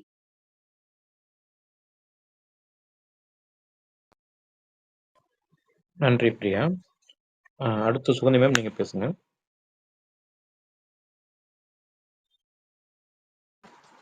Okay sir. அனைவருக்கும் வணக்கம். அதிதி இந்த கதை வந்து காலபைரவன் அவர்கள் எழுதினது. இந்த கதை வந்து ஒரு சைல்டு சைக்காலஜி, குழந்தை உளவியல் பற்றியது. பிரியதர்ஷினி சொன்னாங்க ரொம்ப ஒன்றும் டீப்பா இருக்கிற மாதிரி இல்லை அப்படின்னு. But I differs. எனக்கு என்னமோ இந்த கதை ரொம்ப டெப்த்தோட எழுதப்பட்ட ஒரு கதை அப்படின்னு நான் நினைக்கிறேன். பொதுவாகவே வந்து சின்ன குழந்தைங்களுக்கு, அதாவது பெண் குழந்தைங்களுக்கு வந்து அப்பான்னா ரொம்ப பிடிக்கும். அப்பா மேல ஒரு நல்ல பொசசிவ்னஸ் இருக்கும். அது ஒரு 2 பெண் குழந்தைகள் அப்படிங்கிறப்ப வந்து 2 பேருக்கும் ஒரு போட்டி வரவே கண்டிப்பா வரும். அதே மாதிரிதான் இதுல வந்து அதிதி என்ன நினைக்கிறான்னா, நம்மளை விட நம்ம அப்பாவுக்கு வந்து அக்காவை தான் ரொம்ப பிடிக்குது அப்படின்னு ரொம்ப ஸ்ட்ராங்கா நினைக்கிறா. அதுக்கு ஏத்த மாதிரி அவங்க அப்பா முயல் வாங்கிட்டு வந்தது, அவளுடைய பேரு, அப்புறம் அவங்க அப்பா அக்காவை மட்டுமே அவங்க ஊர் பாளையக்கார் மகள் அப்படின்னு சொல்லி கூப்பிடுறது, இப்படி ஒவ்வொன்றையும் அவன் வந்து கலெக்ட் பண்ணி வச்சுக்கிறா. இதெல்லாம் வந்து நம்மளை வந்து இந்த குடும்பத்துல இருந்து அப்பாவுக்கு வந்து நம்ம மேல இன்ட்ரெஸ்ட், ஆசை கிடையாது, பிரியம் கிடையாது அப்படின்னு நினைச்சு வளர்றா. இதுக்கெல்லாம் ஹைலைட் வந்து ஒரு நாள் அவங்க அப்பா அம்மா கிட்ட கேட்கிறப்ப உன்னைதான் அப்பா சொல்றாரு உன்னை தவிட்டுக்கு வாங்கிட்டு வந்தோம் அதனாலதான் அப்படிங்கிற மாதிரி சொன்ன உடனே ரொம்ப வருத்தமாயிருது அவளுக்கு. ஓ, நம்மள வந்து தவிட்டுக்கு வாங்கினதுனாலதான் நம்மளை இப்படி தள்ளி வைக்கிறாங்களோ, நம்மளுடைய இதுகள் நம்மள நல்லா கவனிக்க மாட்டேங்கிறாங்களோ அப்படிங்கிற மாதிரி எல்லாம் அவளுக்கு வந்து எண்ணம் வருது. இது வந்து நிறைய வீடுகள்ல நிறைய குழந்தைங்களுக்கு வரக்கூடிய ஒரு மனநிலை தான். இன்னும் அதிகமா அவங்க என்ன என்ன இந்த இவர் எழுதியிருக்கிறாருன்னா, ஒன்னொன்னா அவ வந்து நெகட்டிவ் பாயிண்ட்ஸ் எல்லாம் கலெக்ட் பண்ணி கடைசியில வந்து ஒரு இடத்துல அவரு ரொம்ப த்ரில்லிங்கா கொண்டு போயிருக்கிறாரு. ஒரு த்ரில்லர் ஸ்டோரி மாதிரி. நைட்டு படுத்திருக்கிறப்ப பார்த்தீங்கன்னா அப்பா வந்து கத்திய பெட்ல ஒளிச்சு வச்சிருக்கிறா. ஒளிச்சு வச்சுட்டு இரவு வந்து எந்திரிக்கிறப்ப அந்த கத்தியை எடுத்துட்டு போறா. அப்பா மேல தலையணையை போட்டு உட்கார்றா. அப்பாவை வந்து கழுத்தை அறுக்கிறா. அந்த ரத்தம் பீச்சிடுது. அதெல்லாம் ரொம்ப எப்படி சொல்ல, அப்படியே ஒரு ஹாரர் மூவில எப்படியெல்லாம் நடக்குமோ, சுவர்ல ரத்தம் பீச்சி அடிக்குது அப்படின்லாம் போட்டு எழுதியிருந்தார். அந்த வர்ணனையை பார்த்த உடனே நான் நினைச்சிட்டேன், கண்டிப்பா இது வந்து ஒரு கனவு தான். அடுத்து சொல்லுவார் இது வந்து கனவு கலைந்ததுன்னு போடுவாருன்னு. அதே மாதிரி கனவு கலைஞ்சிருச்சு. பட் இது வந்து நாம இத ஓவர்லுக் பண்ணி போயிடவே முடியாது. ஏன்னா குழந்தைங்கள் தான் நமக்கு உலகம். ஒரு ஃபேமிலியில வந்து ரொம்ப இம்பார்ட்டன்ட் வந்து நம்ம பிள்ளைங்க, நம்ம சந்ததி. அதுக்காக தான் நம்ம உழைக்கிறது. நம்மளுடைய எல்லாமே, நம்மளுடைய வாழ்க்கை, நம்ம எதிர்காலம் எல்லாமே குழந்தைகளை வச்சுதான். ஆனா நிறைய பேரண்ட் வந்து செய்யற மிஸ்டேக் என்னன்னா, அந்த குழந்தைங்கள் வந்து குழந்தைங்களை நாம புரிஞ்சுக்கிட்ட அளவுக்கு அவங்க நம்மள புரிஞ்சிருக்கிறாங்களா அப்படிங்கிறத சொல்லல. அது ஆசிரியர் வந்து அந்தந்த இடத்துல நிறைய ஹிண்ட் கொடுத்து சொல்றாரு. ஒவ்வொன்றுமே வந்து ஒரு அப்பா அம்மா ஒரு குழந்தைகிட்ட ஒரு விஷயத்த வந்து சொல்றப்ப, உனக்கு வந்து ஆஷ் கலர் முயல், அக்காவுக்கு வந்து நான் ஒயிட் கலர் முயலை கொடுத்துட்டேன், எனக்கு பிளாக் வச்சுக்கிட்டேன் அப்படின்னு அந்த அம்மா சொல்றப்ப அவளுக்கு வந்து எவ்வளவு காம்ப்ளெக்ஸ் ஆகுது. நம்மள அப்ப யாருமே கன்சிடர் பண்ணல, உனக்கு எந்த கலர் பிடிக்கும்னு கூட கேட்கல அப்படின்னு சொல்லி நினைக்கிறா. இந்த இடத்துல ஒரு பேரண்ட் எப்படி ஹேண்டில் பண்ணணும் தெரியுமா? ஆஷ் கலர்ல இருக்கிற கிரேஸ் யார்கிட்டயுமே இல்ல, அது ரொம்ப அழகா இருக்குது, அதனாலதான் அதை உனக்கு நான் ஒதுக்கி வச்சேன். இப்படி சொன்னா குழந்தைங்க எவ்வளவு ஆசைப்படும். இது அப்படியே அவளுடைய மைண்ட் வந்து மாறிடும். அம்மா அப்பா மேல இவளுக்கு வந்து ஆசை வந்துடும். அது மாதிரி அவருடைய பேர் காரணம் சொல்றார். அப்கோர்ஸ் அப்பா வந்து அதிதி கிட்ட ரொம்ப பாசமா இருக்கிறாரு. ஏன்னா தூக்கம் வரலன்னா நீ கவுண்ட் பண்ணணும், ஏன்னா இவ 10:30 மணி வரைக்கும் தூங்காத பிள்ளைங்கிறது அவருக்கு தெரியுது. அதனால சொல்றாரு, உன்னுடைய தூக்கம் வரலையா, நீ 1 2 3 கவுண்ட் பண்ணு, நல்லா இழுத்து மூச்சு விடு, அப்படின்னா உனக்கு சீக்கிரம் தூக்கம் வந்துரும் அப்படின்னு ஒரு இடத்துல சொல்றாரு. அந்த திருவண்ணாமலை கிரிவலம் போறப்ப கூட அவளைதான் கூட கூட்டிகிட்டே போறாரு. ஒவ்வொரு இடத்துலயும் he is attending her. அவளை வந்து நல்லா அட்டன் பண்றாரு. But fail to express. அதாவது என்ன சொல்லுவாங்கன்னா, இந்த பேரண்டிங்கிறது வந்து ஒரு கலை, ஒரு ஒரு பெரிய ஆர்ட். நாம வந்து பிள்ளைங்க கிட்ட எவ்வளவு அன்பு காட்டுறோம் அப்படிங்கிறது அந்த பிள்ளைங்க புரியணும். அதுக்கு வந்து நாம பிள்ளைங்களை ரெகக்னைஸ் பண்ணா மட்டும் பத்தாது, அவங்கள வந்து நம்ம அட்மிட் பண்ணணும். அவங்க பாணியில இருந்து நாம எப்படி பார்க்கணும் அப்படின்றத வந்து அவங்க மூலமா, அதாவது ஒரு குழந்தையா எப்படி பார்க்கணும் அப்படிங்கிறத வந்து ஒரு பேரண்ட்ஸ் நம்ம புரிஞ்சுக்கிடணும். அப்படி அதுதான் இந்த கதை எனக்கு சொன்னதா நான் நினைக்கிறேன். அதே மாதிரி அம்மாவும் அதே மாதிரிதான் ரொம்ப கிண்டலா சொல்லிட்டு போறாங்க. அதுதான் நீ வந்து தவிட்டுக்கு வாங்கினது தானே, அதனாலதான் உன் பேரை வந்து நாங்க கூப்பிடல, உனக்கு அக்கா வந்து எங்களுடைய குழந்தை, அதனாலதான் அவளை வந்து பாளையத்தாரு மகள் பேத்தின்னு சொல்லி கூப்பிடுறாங்க. இந்த இடங்கள்லாம் வந்து எல்லா வீடுகள்லயும் நம்ம ஃபேமிலிஸ்ல நடக்கிற ஒண்ணு. எல்லாருமே வந்து இப்படிதான் பேசுவோம். சில பிள்ளைங்களை வேணும்னே சீண்டுவோம், கிண்டல் பண்ணுவோம். ஆனா அதுக்கு அடுத்து அந்த குழந்தைங்களுடைய ரியாக்ஷன் என்ன அப்படிங்கறத நம்ம பார்க்க மாட்டோம், கவனிக்க மாட்டோம். அந்த மாதிரிதான் இங்கேயும் இந்த பேரண்ட்ஸ் வந்து அந்த குழந்தையுடைய ரியாக்ஷன் அதுக்கு எப்படி இருக்கு. சில பிள்ளைங்க ஓடிடுவாங்க. அப்கோர்ஸ் பாருங்களேன், இந்த கதையில வந்து 2மே பெண் குழந்தைகள், 2 பேருமே ஒரே சுச்சுவேஷன்ல, ஒரே சரௌண்டிங்ல, ஒரே அப்பா அம்மாவுடைய கேர்ல தான் வளர்றாங்க.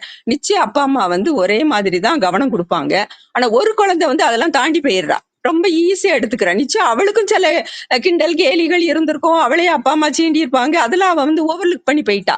ரொம்ப ஜாலியா வெளியில போய் விளையாடுறா, பக்கத்து வீட்டுக்காரங்களோட போய் அந்த சிறு வீட்டு பொங்கல் வச்சு விளையாடுறா, அவ ஜாலியா தான் இருக்கிறா. ஆனா இந்த குழந்தை வந்து எல்லாத்தையும் நெகட்டிவாவே அப்ரோச் பண்ணி அதை நெகட்டிவாவே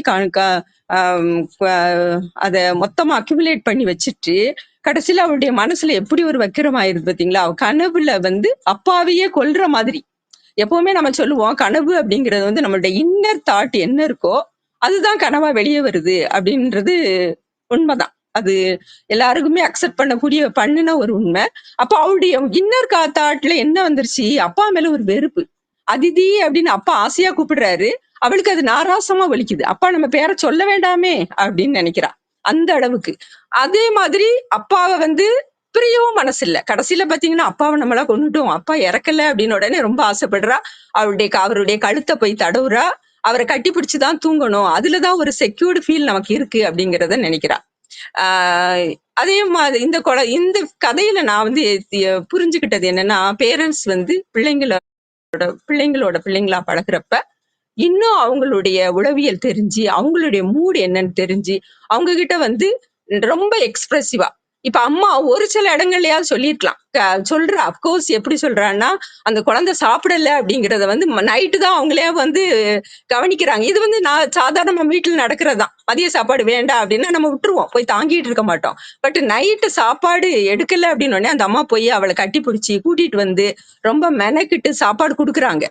கொடுத்தாலும் ஏன் அவளால வந்து அதை ஏத்துக்க முடியல? அனுராதா மேடம் சொன்ன மாதிரி ஒருவேளை ரொம்ப பொசசிவ்னஸோ அல்லது அது எப்பவுமே நெகட்டிவ் தாட்ல இருக்கிறதோ இருக்கலாம். ஆனா அந்த குழந்தையவும் சரிப்படுத்த வேண்டியது பேரண்ட்ஸ்னுடைய பொறுப்பு தான். நாம வந்து அவளுக்கு உணர வைக்கணும். அந்த அம்மா செய்கையில செஞ்சாங்க, பட் அவளுடைய மனசத்தோட மறந்துட்டாங்க. நான் உன்னையதான் எனக்கு பிடிக்கும், நீதான் வந்து எனக்கு செல்லம், அக்கா எல்லாம் கிடையாது, இப்படி ஏதாவது சொல்லி அவளை வந்து அப்பாவுக்குமே வந்து அப்பா கிட்ட சொல்றாரு, நீங்க வந்து அவகிட்ட பேசுங்க, அவகிட்ட வந்து நீங்க சேக்கான் கொடுங்கன்னு சொல்றாரு அப்பா. ஆனா நம்மட்டு சிரிப்போட விட்டுறாரு. அதையே அவர் இன்னும் கொஞ்சம் கம்பல் பண்ணி அப்பா மடியில உட்கார வச்சு அப்பா இன்னும் கொஞ்சம் அவகிட்ட பாசத்தை பொழியிற மாதிரி பண்ணியிருந்தாங்கன்னா குழந்தை நல்லா சந்தோஷமா இருக்கும். அதனால இது வந்து பேரண்ட்ஸ்க்கெல்லாம் ரொம்ப ஒரு காஷன். இது வந்து ஒரு முக்கியமான ஒரு கதையா தான் நான் நினைக்கிறேன். ரொம்ப டெப்தோட ஆசிரியர் எழுதியிருக்கிறாரு அப்படிங்கறதான் என்னுடைய கணிப்பு. அடுத்து இதுல ஒண்ணு வருது பாத்தீங்களா, தவுட்டுக்கு வாங்கினதுன்னு எல்லா வீட்டுகளையுமே சொல்லுவோம். இப்ப என் பொண்ணை கூட எங்க அப்பா சொல்லுவாங்க, உன்னைய நாங்க வீட்டுல தவுட்டுக்கு வாங்கினோம், தேனி சந்தையில போய் தவுட்டுக்கு வாங்கிட்டு வந்தோம் அப்படின்னு அவளும் அழுதுருக்கிறா. அப்புறம் என் நண்பர் கூட சொல்லியிருக்காரு, என்னையே எங்க வீட்டுல இப்படிதான் சொல்லுவாங்க, தவுட்டுக்கு வாங்கினது. நானும் ரொம்ப அழுதுருக்கிறேன். இது எல்லா குழந்தைங்களும் வந்து இதை ஃபேஸ் பண்ண ஒரு விஷயம்தான். பட் இது இட்ஸ் நாட் அ மித். இந்த தவுட்டுக்கு வாங்குறதுங்கிறது சும்மா ஒரு போற போக்குல சொல்றது கிடையாது. எனக்கு தெரிஞ்சு உண்மையிலேயே இப்படி ஒரு ட்ரெடிஷன் இருக்கு பாத்துக்கங்க. அதாவது ரொம்ப குழந்தையே இல்லாதவங்க, ஒரு குழந்தை பிறந்தது, அந்த குழந்தை வந்து இறந்து போயிட்டு அடுத்த குழந்தையும் தவறிட்டுனா என்ன பண்றாங்கன்னா, ஒரு 3வது பிறந்த குழந்தை நமக்கு தங்கணும் அப்படிங்கிறதுக்காக அவங்க சொந்தத்துல ஒரு 4-5 பேர் இருப்பாங்க, 4-5 குழந்தைங்களோட இருப்பாங்க இல்லையா, அவங்கள வந்து கூட்டிட்டு வந்து ஒரு கோயில் தளத்துல, அதுக்கு வந்து நிறைய ஃபார்மாலிட்டிஸ் பாக்குறாங்க, அந்த நட்சத்திரம் இதெல்லாம் பார்த்து கோயில் தளத்துல வந்து அந்த குழந்தைய இவங்களுக்கு தத்து கொடுக்குறாங்க. அதாவது இந்த புதுசு பேரண்ட், உண்மையான பேரண்ட் வந்து அந்த சொந்தக்காரங்களுக்கு தத்து கொடுத்துட்றாங்க. தத்து கொடுத்துட்டு இவங்க என்ன பண்றாங்கன்னா, ஒரு மூட்டை தவிட கொண்டு போய் அது கொடுத்துட்டு அந்த குழந்தைய திரும்ப வாங்கிக்கிறாங்க. அப்படின்னா அவங்களுக்கு தத்து கொடுத்து வாங்கிட்டோம்னா அந்த குழந்தை நமக்கு நிலைக்கும் அப்படிங்கிறது. ரீசெண்டா கூட ஒரு ஃபேமிலி எங்க வீட்டுக்கு வந்தாங்க. அவங்க என்ன சொன்னாங்கன்னா, நாங்க வந்து என் பையனை வந்து தவிட்டுக்கு வாங்கினேன், தத்து கொடுத்து வாங்கினேன்னு கேட்டாங்க. ஏன்னு கேட்டேன். அவனுக்கு வந்து கிட்னி ப்ராப்ளம் இருந்திருக்கு. பிறந்த உடனே அந்த குழந்தைக்கு வந்து கிட்னி ப்ராப்ளம் இருந்திருக்குது. அப்ப அங்கங்க ட்ரீட்மெண்ட் பார்த்துருக்குறாங்க. ஒரு நார்மல் ஆகிட்டே இருக்குன்னு வச்சுக்கோங்களேன். ஆனா ஜோசியர் சொல்லி இருக்கிறாரு, நீங்க வந்து திருச்செந்தூர் கோயில்ல போய் கடவுள் ஆண்டவருக்கு வந்து, அதாவது முருகனுக்கு இந்த குழந்தைய தத்து கொடுத்துருங்க, கொடுத்துட்டு அப்புறம் நீங்க முருகன்ட்ட வந்து தவிட்டுக்கு வாங்கிட்டு வாங்கன்னு சொன்னாங்களாம். It happens. அப்ப அதே மாதிரி அவங்க வந்தாங்க, ஒரு மரக்கால் நிறைய தவிடு வாங்கியிருந்தாங்க. முதல்ல கொண்டு போய் அந்த குழந்தைய அந்த மூலவர்கிட்ட கொண்டு போய் படுக்க வச்சுட்டு குழந்தைய வந்து சாமிக்கு தத்து கொடுத்துட்டாங்க. நிறைய ஒரு ஹோமம் எல்லாம் அதுக்கு முன்னாடி என்னன்னோ வளர்த்து நிறைய ஃபார்மாலிட்டிஸ் பண்ணாங்க. பிறகு இந்த மரக்கால் நிறைய இருக்கிற தவிட கொடுத்துட்டு அதை வாங்கிட்டாங்க. இந்த தவிட என்ன பண்ணுவாங்கன்னு நான் கேட்டேன். அது வந்து கோயில்ல இருக்கிற மாடுகளுக்கு கொடுத்துருவாங்களாம். அப்ப அந்த தவுட்டுக்கு வாங்கினது அப்படிங்கிறது கூட நம்ம முன்னாடி இருந்தே ஒரு ட்ரெடிஷனா வந்துட்டு இருக்கு. அதுவுமே வந்து நம்ம மக்களுடைய ஒரு ஃபெய்த்தாவும் இன்னும் இருந்துகிட்டு இருக்குது. அதை இந்த இடத்துல கொஞ்சம் பதிவு பண்ண விரும்புறேன். மற்றபடி இந்த கதை ஓட்டம் ரொம்ப நல்லா இருந்தது. நல்ல நீட்டா அழகா எழுதியிருந்தாரு. ரொம்ப அந்த வார்த்தைகள், அப்புறம் அவர் சொன்ன விதம் எல்லாத்தையும் கடன்னு இந்த கட்டுற மாதிரி சொல்லாம அவன் யோசிச்சு பாக்குற மாதிரி, இப்படித்தான் அன்னைக்கு திருவண்ணாமலையில நடந்தப்ப நடந்தது அப்படின்னு ஒரு இன்சிடென்ட். அதுக்கப்புறம் இப்படிதான் அக்காவை வந்து ஒரு லேடி கூப்பிடுவாங்க, மீன்காரமா கூப்பிடுறப்ப, ஆமா அக்காவை மட்டும் பாளையத்தார் பேத்தியும் கொள்றாங்க. இப்படி இன்சிடென்ட்ஸை வந்து இடையிடையே சொல்லி ஒரு நதி ஓட்டம் மாதிரி இந்த கதை இருந்தது. ரொம்ப நல்லா இருந்தது. உண்மையிலேயே அவருடைய ஆசிரியருடைய எழுத்துக்கு வந்து பாராட்டுக்கள். ரொம்ப நல்ல கதை. Thank you sir. நன்றிங்க மேடம். ஆடியன்ஸ்ல இருக்கவங்க பேசணும்னா ஹேண்ட் ரைஸ் பண்ணுங்க. நான் முகம் தெரிஞ்ச எல்லாருக்கும் இன்வைட் கொடுத்துருக்கேன். ஓகே, அடுத்து அருள், நீங்க பேசுறீங்களா? சரி, நான் பேசுறேன். வணக்கம். ரொம்ப நல்ல கதை. அதை பத்தி எல்லாருமே ரொம்ப அழகா பேசுனீங்க. நிறைய இன்னர் பாயிண்ட்ஸ், அந்த அந்த குழந்தையா தன்னை உணர்ந்து இல்ல தன்னுடைய குழந்தைகளை அந்த இடத்துல வச்சு பார்த்து அந்த மாதிரி நிறைய பேர் பேசுனீங்க. அது ரொம்ப சிறப்பா இருந்தது.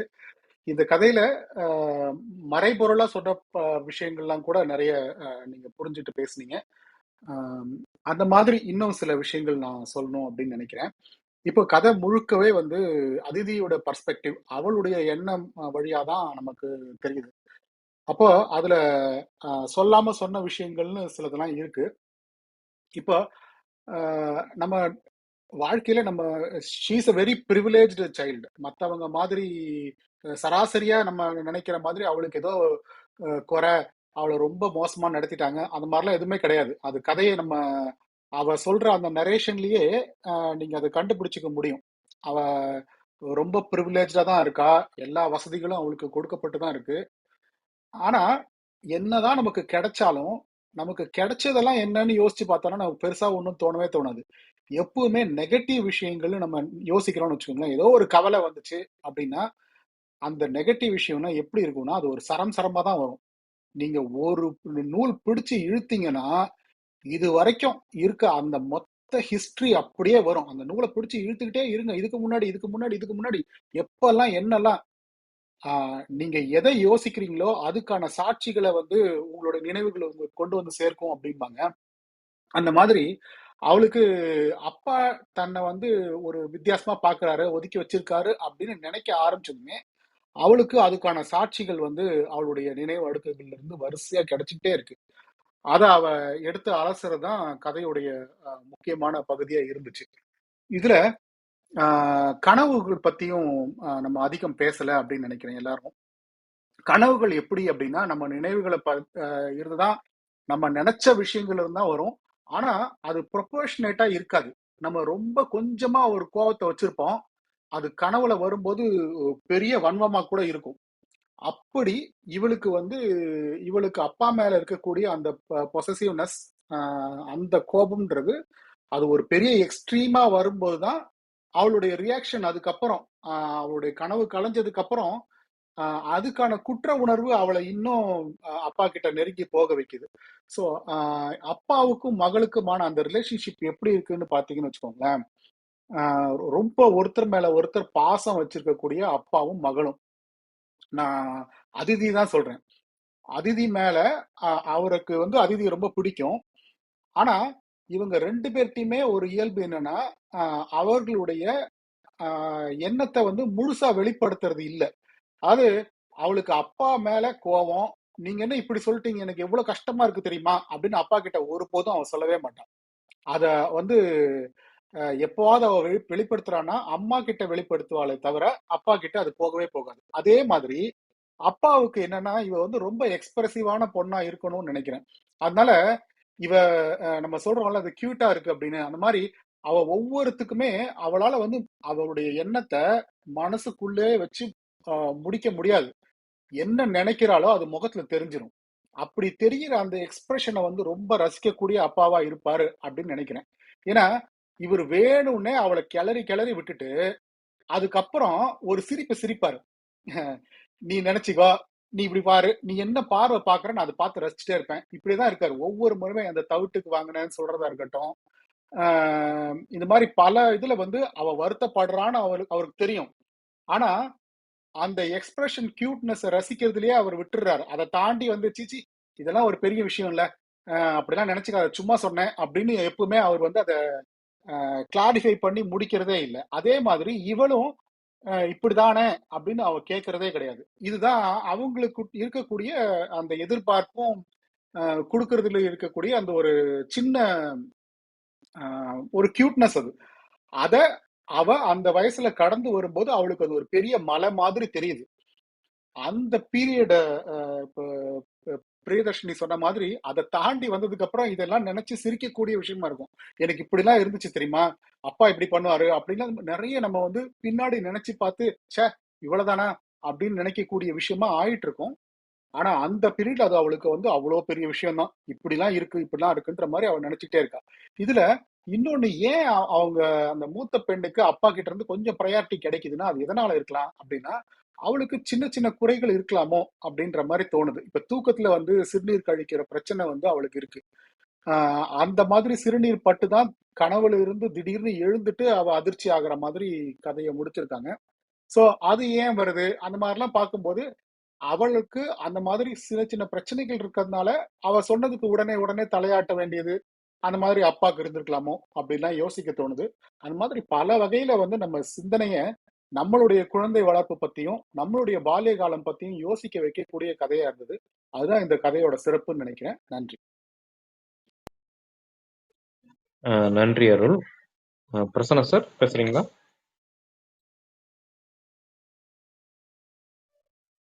பேசிடுறேன் கதிர். அனைவருக்கும் வணக்கம். பேசினவங்க எல்லாருமே கதையை விட பேசினவங்களது நல்லா இருந்துச்சு. அந்த அளவு கதைய அனலைஸ் பண்ணி பேசினாங்க. அனுராதா மேம் சொன்ன அந்த சைல்டு கேரக்டரும், பிரியதர்ஷினி சொன்ன அதிதியாகி தானா பேசின அந்த பேச்சும், பிரியா பேச பேச எனக்கு புன்னகைச்சிட்டே இருந்தேன். அவ்வளவு அழகா இருந்துச்சு பேசுனது. நல்லா இருந்துச்சு. Very good Priya. நல்லாவே பேசினாங்க எல்லாரும்.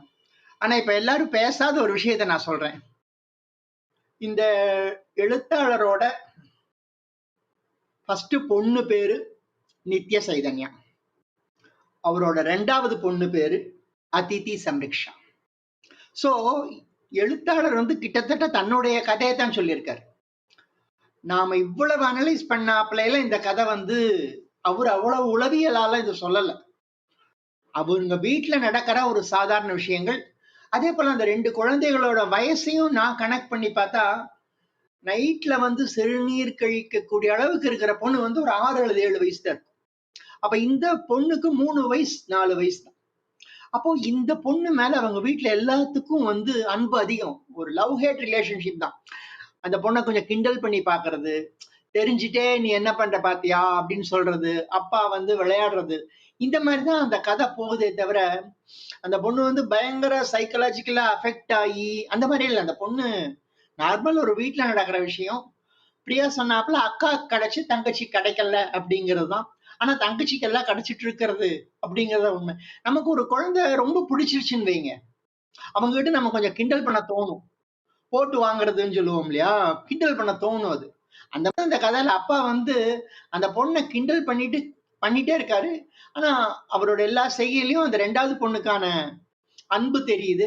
இந்த தவிட்டுக்கு வாங்கினோம்னு சொல்ற அந்த கதையிலேயே நீங்க பாத்தீங்கன்னா, எந்தெந்த பொண்கள் அப்படி சொல்றாங்களோ அந்த பொண்ணு அந்த வீட்டுல கிட்டத்தட்ட ஒரு செல்லமா தான் இருப்பாங்க, அல்லது கடைசி குழந்தைகளா இருப்பாங்க. அப்போ ஜென்ரலா கடைசி குழந்தைகளுக்கு எப்பவுமே செல்ல அதிகம் இருக்கு இல்லையா.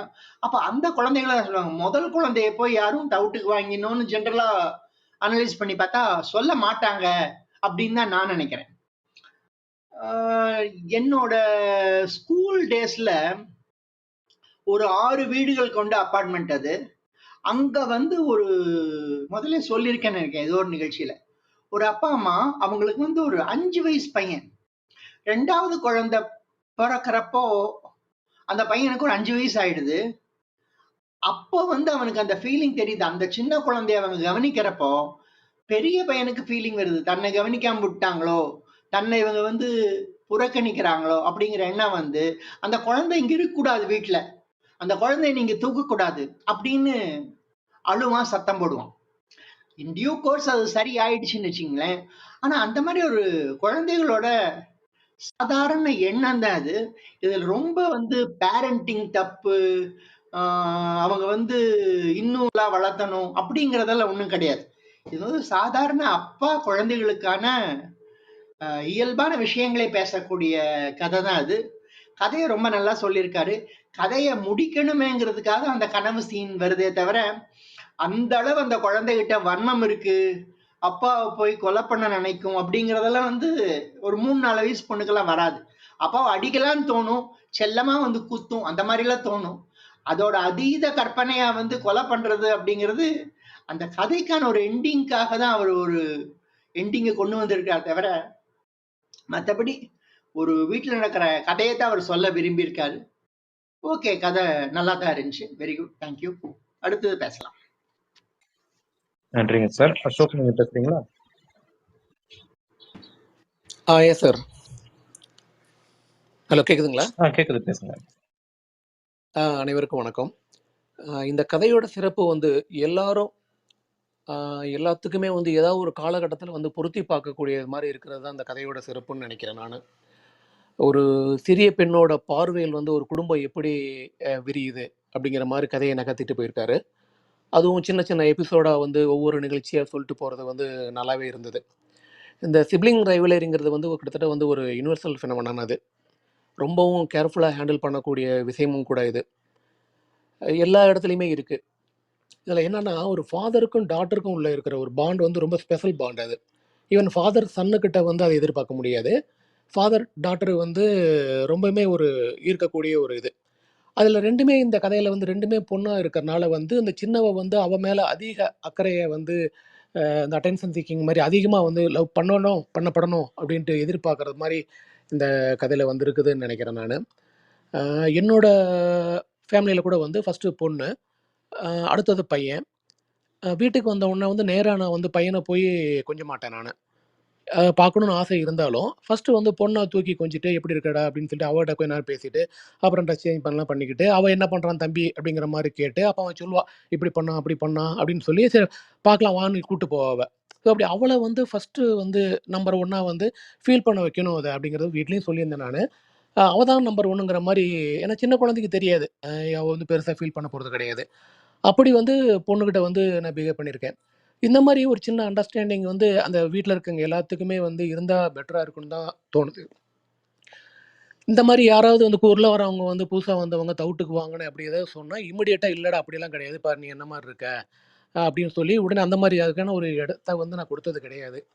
ஏன்னா வீட்லேயுமே அந்த ஜாயின்ட் ஃபேமிலி நிறைய பேர் இருந்திருக்கிறாங்க. அதனால் இப்படி யாராவது சொன்னால் கூட கிடையவே கிடையாதுன்ட்டு அவளே அடித்து சொல்கிற மாதிரி தான் வளர்த்துருந்தேன் நான். முன்னாடியெல்லாம் அந்த கூட்டு குடும்பம் இருக்கும்போது இந்த மாதிரி பிரச்சனைகள் இருந்ததில்லை. 10-11 பேர் கிட்டத்தட்ட இருப்பாங்க. அந்த மூத்த பொண்ணு வந்து யார் கூடயாவது விளையாண்டுக்கிட்டு யார் கூடயாவது ஜாலியாக இருப்பாள். அப்போ வந்து இதை பெருசாக எடுத்துக்க மாட்டாள். இப்போ கிட்டத்தட்ட ஒரு நியூக்ளியர் ஃபேமிலி மாதிரி ஒரு 4 பேர் மட்டும்தான் இருக்கிற சூழ்நிலை இருக்கிறனால கொஞ்சம் வளர்ந்த பொண்ணு வந்து எல்லாரும் அப்பா அம்மாவும் தன்னைத்தான் அதிகம் விரும்பணும் அப்படிங்கிறது வந்து எதிர்பார்க்கறது வந்து நார்மல் ஆகிப்போச்சு. அதனால தான் இந்த மாதிரி பிரச்சனைகள் அதிகமாக இருக்குதுன்னு தோணுது எனக்கு. முன்னாடி வந்து அந்த காலத்தில் வந்து இப்போ 7 பேர் 8 பேர் குழந்தைக்கு பிறந்த போது இந்த மாதிரிலாம் நமக்கு கேள்விப்பட்டதில்லை. ஸோ அதை ஹேண்டில் பண்ணுறதுக்கு வந்து கொஞ்சம் பேரண்ட்ஸுக்கும் வந்து ப்ராப்பராக பண்ணணும்னு நினைக்கிறேன் நான். அதே மாதிரி அப்போல்லாம் வந்து இந்த மாதிரி ஒரு நிகழ்வு நடந்தால் வந்து வீட்டை விட்டு ஓடி போயிடலான்னு தோணியிருக்கு, அல்லது செத்து போகலாம் அப்படின்ட்டு தோன்றது ஒரு நியாயம் இருக்குது. ஆனால் வந்து அப்பா கழுத்தில் உட்காந்து அறுக்கிறது வந்து ஒரு சின்ன குழந்தை கனவு காண்றது வந்து கொஞ்சம் வந்து இந்த சமுதாயத்தோட வன்முறையை வந்து பிரதிபலிக்குதோன்னு நினைக்கிறேன் நான். எப்படி வந்து அந்த இன்னொரு கதையில் கூட ஒரு பேரன் வந்து தெரியாமல் வந்து அவன் சாவுனே நான் தெரியாமல் தாத்தாவை தள்ளி விட்டானோ அந்த மாதிரி. இப்போ WWF கிட்டத்தட்ட எல்லாத்துலேயுமே சீரியல் எல்லாத்துலேயும் வன்முறை அதிகமாக இருக்கும், அதை வந்து பிரதிபலிக்கிற மாதிரி இருக்கோ அப்படின்னு கொஞ்சம் எக்ஸ்ட்ரீமாக நான் ஃபீல் பண்ணேன் நான்.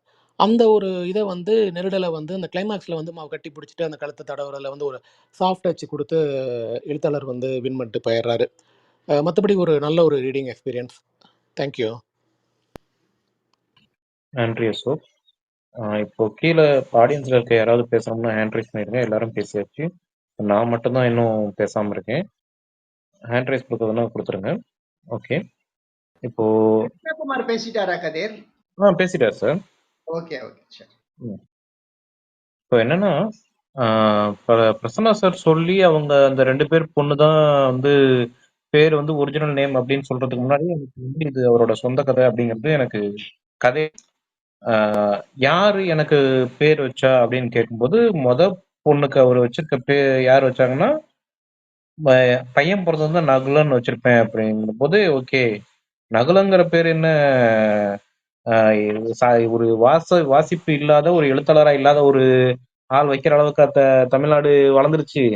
ஸோ நகுலன் வைக்கும்போது இது ஆசிரியர் அவரோட சொந்த கதையா தான் இருக்கும் அப்படின்னு தோணுச்சு. ரெண்டாவது குழந்தைக்கு யார் பேர் வச்சாங்கன்னா அஜயன் பாலா அப்படின்னா ஓகே, அவ்வளவுதான், இது ஓன் ஸ்டோரி அப்படிங்கிறது அங்கேயே எனக்கு தெரிஞ்சிச்சு. ஸோ இது வந்து சொந்த கதை தான் அப்படின்னு. இதுல எதுவுமே எழுதப்பட்டதா இருக்காது. ஐ திங்க் அந்த கனவு மட்டும்தான். கனவுமே கூட எப்படி வந்திருக்கும்னா, குழந்தைக்கு அப்பா இல்லைன்னா நல்லா இருக்கும் அப்படிங்கிற மாதிரி, இல்ல அப்பா செத்துட்டா நல்லா இருக்கும் அப்படிங்கிற மாதிரி கனவு வந்ததா ஏதோ ஒண்ணு எந்திரிச்சு அழுதுகிட்டே இல்ல அடுத்த நாள் காலையிலேயே சொல்லியிருக்கும். அவ வந்து ஏன்டா பண்ணோம்னா, இப்ப இதெல்லாம் லைனா சொல்லவும் அவரு இந்த இத ஒரு கதையா எழுதலாம் அப்படின்னு சொல்லிட்டு எழுதியிருப்பாருன்னு தோணுது. ஆஹ் அவரு ஆனா கவனிச்சீங்களா, அவர் வந்து அவரை வந்து ரொம்ப நல்ல விதமா கட்டியிருக்காரு. அதாவது அப்பா அசைவம் சமைச்சா அவ்வளோ நல்லா இருக்கும் அப்படிங்கிற மாதிரி.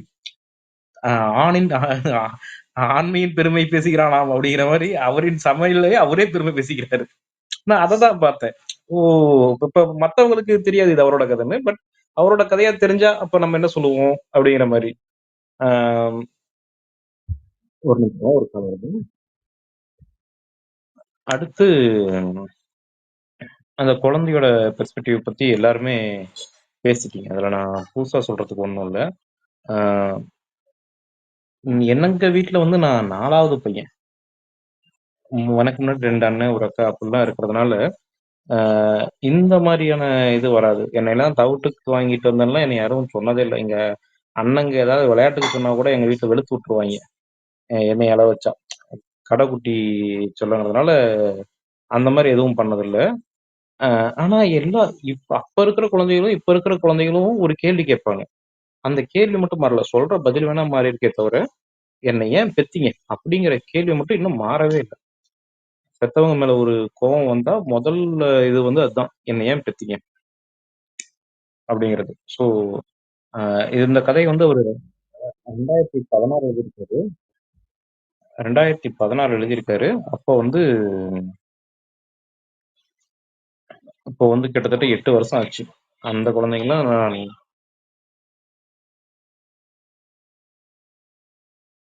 அந்த அந்த குழந்தைங்கலாம் வந்து இப்போ வளர்ந்துருப்பாங்க. அவங்கலாம் இத திருப்பி பார்க்கும்போது, படிக்கும்போது எவ்வளோ சுவாரஸ்யமா இருந்திருக்கும் அப்படின்னு சொல்லி யோசிக்கிறேன். ஏன்னா, இது கிட்டத்தட்ட வந்து ஒரு டைரி தான்.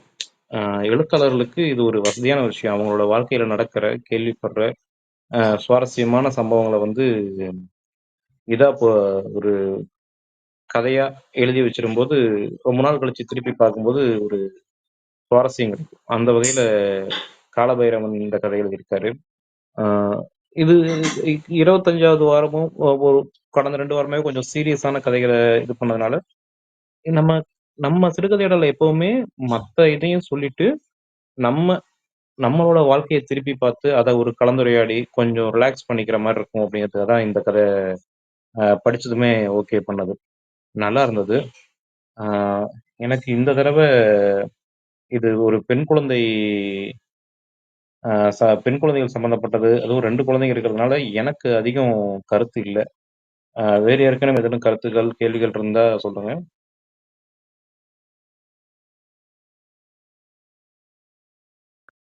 கனவுகள் பத்தி பேசும்போது எனக்கு சின்ன வயசுல வந்த ஒரு கனவு பத்தி பேசலாம் அப்படின்னு தோணுச்சு எனக்கு. ஆம், ரொம்ப ஸ்ட்ரிக்டான அப்பா. அப்பாவை ரொம்ப பிடிக்கும், கண்டிப்பானவர். எனக்கு வந்த கனவு எப்படி இருந்துச்சுன்னா, கொஞ்சம் வந்து அஹ், பேய்க்க பத்தி பயம்லாம் உண்டு எனக்கு சின்ன வயசுல. அதனால அதுக்கு தொடர்பு இருக்குமான்னு தெரியல எனக்கு. ஸோ வீட்டில் வந்து கதவு தட்டுறாங்க யாரோ, திறந்து பார்த்தா ஒரு ஸ்கெலட்டன் இருக்கு. எனக்கு என்னன்னு தெரியல, ஒரு பயமா இருக்குன்றதுனால அப்பாவை கூப்பிட்டு விடுறேன். அது வந்து ஒரு அறை அறைஞ்சிருது. இந்த கனவு எனக்கு தொடர்ந்து திரும்ப திரும்ப வந்துச்சு. அதே கனவு திரும்ப வர்றதுன்றது கொஞ்சம் ரேரான நிகழ்வுன்னு நினைக்கிறேன். அடிக்கடி வந்ததுனால ஓரளவுக்கு அந்த சம்பவங்கள்லாம் ஞாபகம் இருக்கு, இப்படி தான் வரும் அப்படின்றது. ஸோ அதை சொல்லலாம்னு நினைச்சேன். நன்றி.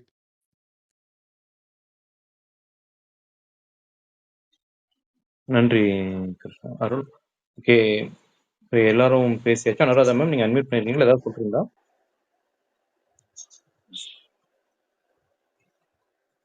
சார் கேக்குதா எனக்கு? கேக்குது பேசுங்க. Okay, okay. ஒரு சில விஷயம் சொல்லணும் சார். இந்த மருதாணி அரைச்சு குடிச்ச மகாராணிக்கு வந்து இன்னுமே அதித்தியா தான் இருக்கிற மாரி தோணுது. அவங்க பேசுறதெல்லாம் கேட்கும்போது, இப்ப விட்டா கூட கண்ண தொடச்சிட்டு பேசுற மாரி தான் இருக்கு அவங்க பேசுறது. அ நல்லா வாய் பேசுறேன்ன ஒரு முக்கியமான விஷயத்த பாருங்க. இது உளவியல் கதை இல்ல, சாதாரணமா தான் எழுதியிருக்காருன்னா, இத கவனிச்சு சுதாரிச்சு தான் எழுத்தாளர் எழுதியிருக்கிறாரு. இதுல ஒரு வந்து உ அ உளவியல்ங்கிற ஒரு கான்செப்ட் இல்லாம அவர் எழுதவே இல்ல. இத ஒரு கவனிச்சு இந்த பொண்ண வீட்ல வச்சிருக்கிறதுல, அவரு ஃபேஸ் பண்ண விஷயத்த தான் அவர் எழுதியிருக்கிறாரு இல்லையா? அப்போ கவனிக்க வேண்டிய விஷயமா தான் எழுதியிருக்காரு. பாருங்க, அது ஒரு இன்னொரு விஷயம் சொல்லத விட்டு போயிட்டேன். நைட்டு 10:30க்கு தான் தூங்குமாம். தூங்குற வரை டிவி ஓடணுமாம். அதுலயும் வடிவேலு தான் வரணுமா, இல்லன்னா வீடு 2 ஆயிருமாம். அப்ப எப்பேர்ப்பட்ட மகாராணி இது. அக்கா அருள் சொன்ன ஒரு பாயிண்ட் ரொம்ப முக்கியமான பாயிண்ட் சொன்னாரு. நைட் வந்து படுக்கைய நனைக்கிற அந்த குழந்தைன்னா, அப்ப அதையும் அவங்க பேரண்ட்ஸ் வந்து கவனிக்கிறாங்க. கூடுதல் அட்டென்ஷன் அவங்களுக்கு குடுக்குறாங்க. அவங்க சரியான முறையில தான் போய்க்கிட்டு இருக்காங்கங்கிறத அப்படிதான் நான் புரிஞ்சுகிட்டேன். எங்க குடுக்கணுமோ அங்க கரெக்ட்டா குடுத்துக்கிட்டு இருக்காங்க. இப்போ பிரியா சொன்ன மாரி பிரியா மாரி, அதித்தி மாரி குழந்தைங்கலாம் பார்த்தீங்கன்னா, பிரியாவே அவங்களோட வாக்கு மூலமா குடுக்குறாங்க. நான்லாம் பயங்கரமா பேசுவேன். நமக்கு தான் வாய் இருக்குதே, அத வச்சு பொழச்சுக்குவோம்லன்னு அவங்களே சொல்றாங்க. இவங்களலாம் குழந்தைங்கன்னு பிரிக்க மாட்டாங்க. எனக்கு மாமியாருக்கு இல்லங்க, அதனால எங்க வீட்லயே ஒரு மாமியார் இருக்குங்கிற மாரி அந்த கேட்டகரில கொண்டு போய் வச்சிரும்போது, அதெல்லாம் வந்து தனக்கு ஈக்குவலா பார்க்க ஆரம்பிச்சுருவாங்க அப்பா, அம்மா. அந்த மாரி ஒரு பாண்டிங் தான் இங்க அதித்திக்கும் அவங்க அப்பா, அம்மாவுக்கும் இருக்குது. ஆனா, அதெல்லாம் மீறி அந்த குழந்தைகிட்ட ஒரு குழந்தைமை இருக்கும் இல்லையா? அது வெளிப்படுற இடத்த தான் இந்த கதையா அழகா எழுதியிருக்கிறாரு அப்படின்னு சொல்லணும். இன்னொன்னு சுகந்தி மேம் சொன்னது வந்து, முயல் வாங்கிட்டு வரும்போது கவனிங்க மேம், நீங்க வந்து அம்மா பிரிச்சு குடுக்குற வேலையெல்லாம் அங்க இல்லவே இல்ல. 3 முயல் வாங்கிட்டு வரும்போது அம்மா கிச்சன்ல இருக்காங்க, அக்கா விளையாடிக்கிட்டு இருக்கு. சிச்சுவேஷன பாருங்க. 3 முயலையும் முதல்ல பார்க்கறது இவ தான். இ இவ்வளவும் புடிச்சு அடம் பண்ணி பேச தெரிஞ்சவ, கேட்க தெரிஞ்சவ, எனக்கு இந்த முயல் வேணும்னு சொல்லல. அக்கா வெளியேருந்து ஓடி வந்து, "இதுல நான் ஒண்ணு எடுத்துக்கிறேன்னு" கேட்கிறா. வாயுள்ள பிள்ளை அது கேக்குது. அம்மா உள்ளேருந்து, "அப்ப நான் இத எடுத்துக்கிட்டான்னு" கேட்கிறா. அவங்களோட இது என்னவா இருக்கும்னா, இவ முன்னாடியே உன்ன சூஸ் பண்ணி வச்சிருப்பான்னு சொல்லி வம்பு பண்ற மாரி கேட்கறாங்க. இது கிடைச்ச வாய்ப்ப விட்டுட்டு, தனக்கு ஒண்ணு வேணும், எடுத்துக்கணுங்கிற திங்கிங்லாம் இல்லாம, என்னைய வந்து யாரும் கேட்கல. 3 முயலையுமே உன்கிட்ட தான் கொண்டு வந்து விட்டுருக்காங்க. நீ வேணுங்கிறத எடுத்துக்காம, எப்படியாவது அதுல ஒரு பாயிண்ட்ட புடிக்கணுங்கிறது தான் அவளுக்கு நோக்கமா இருக்கே தவிர, அந்த குழந்தை தன்மை தான் அது. எதுல குத்தம் கண்டுபிடிக்கலாங்கும்போது ஒரு பாயிண்ட்ட தேடுற மாதிரி இருக்கு. சோ இதெல்லாம் திங்க் பண்ணி தான் அவரு எழுதியிருக்கிறாரு அப்படின்னு தோணுச்சு. சோ கண்டிப்பா குழந்தைங்க சைக்காலஜிய திங்க் பண்ணி தான் ஒரு சாதாரண நிகழ்ச்சி எழுதிக்கிறாரு. நாம புரிஞ்சுக்க வேண்டியதும், பேரண்ட்ஸ் சுதாரிச்சுக்க வேண்டிய இடமும், ரொம்ப கவனம் எடுத்து காட்டி கூட கவனத்த தவற விட்டுடக்கூடாது அப்படிங்கிற இடங்களும் இருக்கு அப்படின்னு நான் நினைக்கிறேன் சார். Thank you. மேம், நானும் சொல்லிக்கிறேன். உண்மைதான் மேம். அதாவது அந்த கேரக்டர் மாதிரி தான் என் பொண்ணு இருப்பா. அதாவது அவ எதுவுமே கேட்க மாட்டா. பட் நம்மளா போய் அவளுக்கு கொடுக்கணும்னு நினைப்பா. தம்பிக்கு கொடுத்ததுக்கு அப்புறம் சண்டைக்கு வருவா. இதே மாதிரி தான். அதாவது தானா வந்து கேட்காது. அதே கேரக்டர் தான் அது.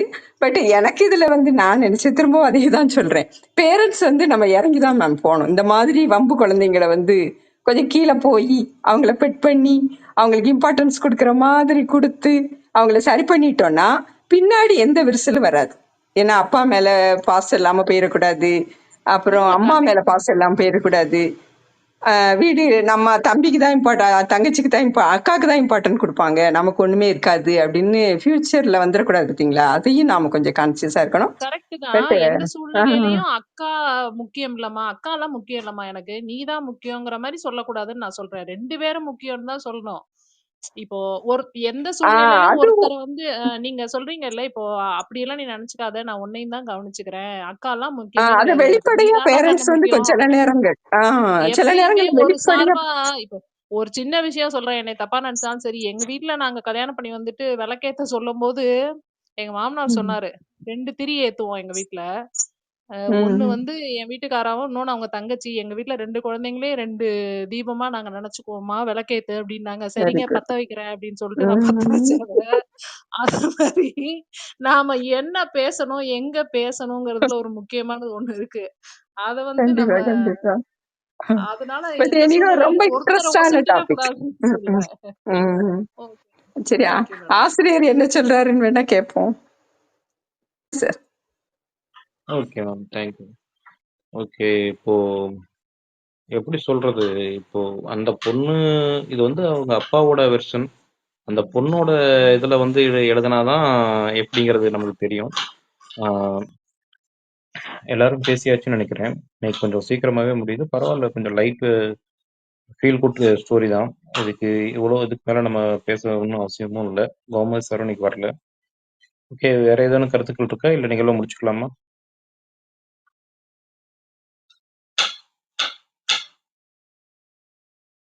ஓகே. நிகழ்வில் கலந்து கொண்ட அனைவருக்கும் வாசிப்பு நேசிக்கும் குடும்பத்தின் சார்பாக நன்றிகள். அடுத்த வாரம் இன்னொரு கதையில சந்திப்போம். அடுத்த வாரத்துக்கு ஒரு 2-3 கதை யோசிச்சு வச்சிருக்கேன். நம்ம குடும்பத்துல பேசுவோம். நன்றி. நிகழ்ச்சியை முடிச்சுக்கலாம்.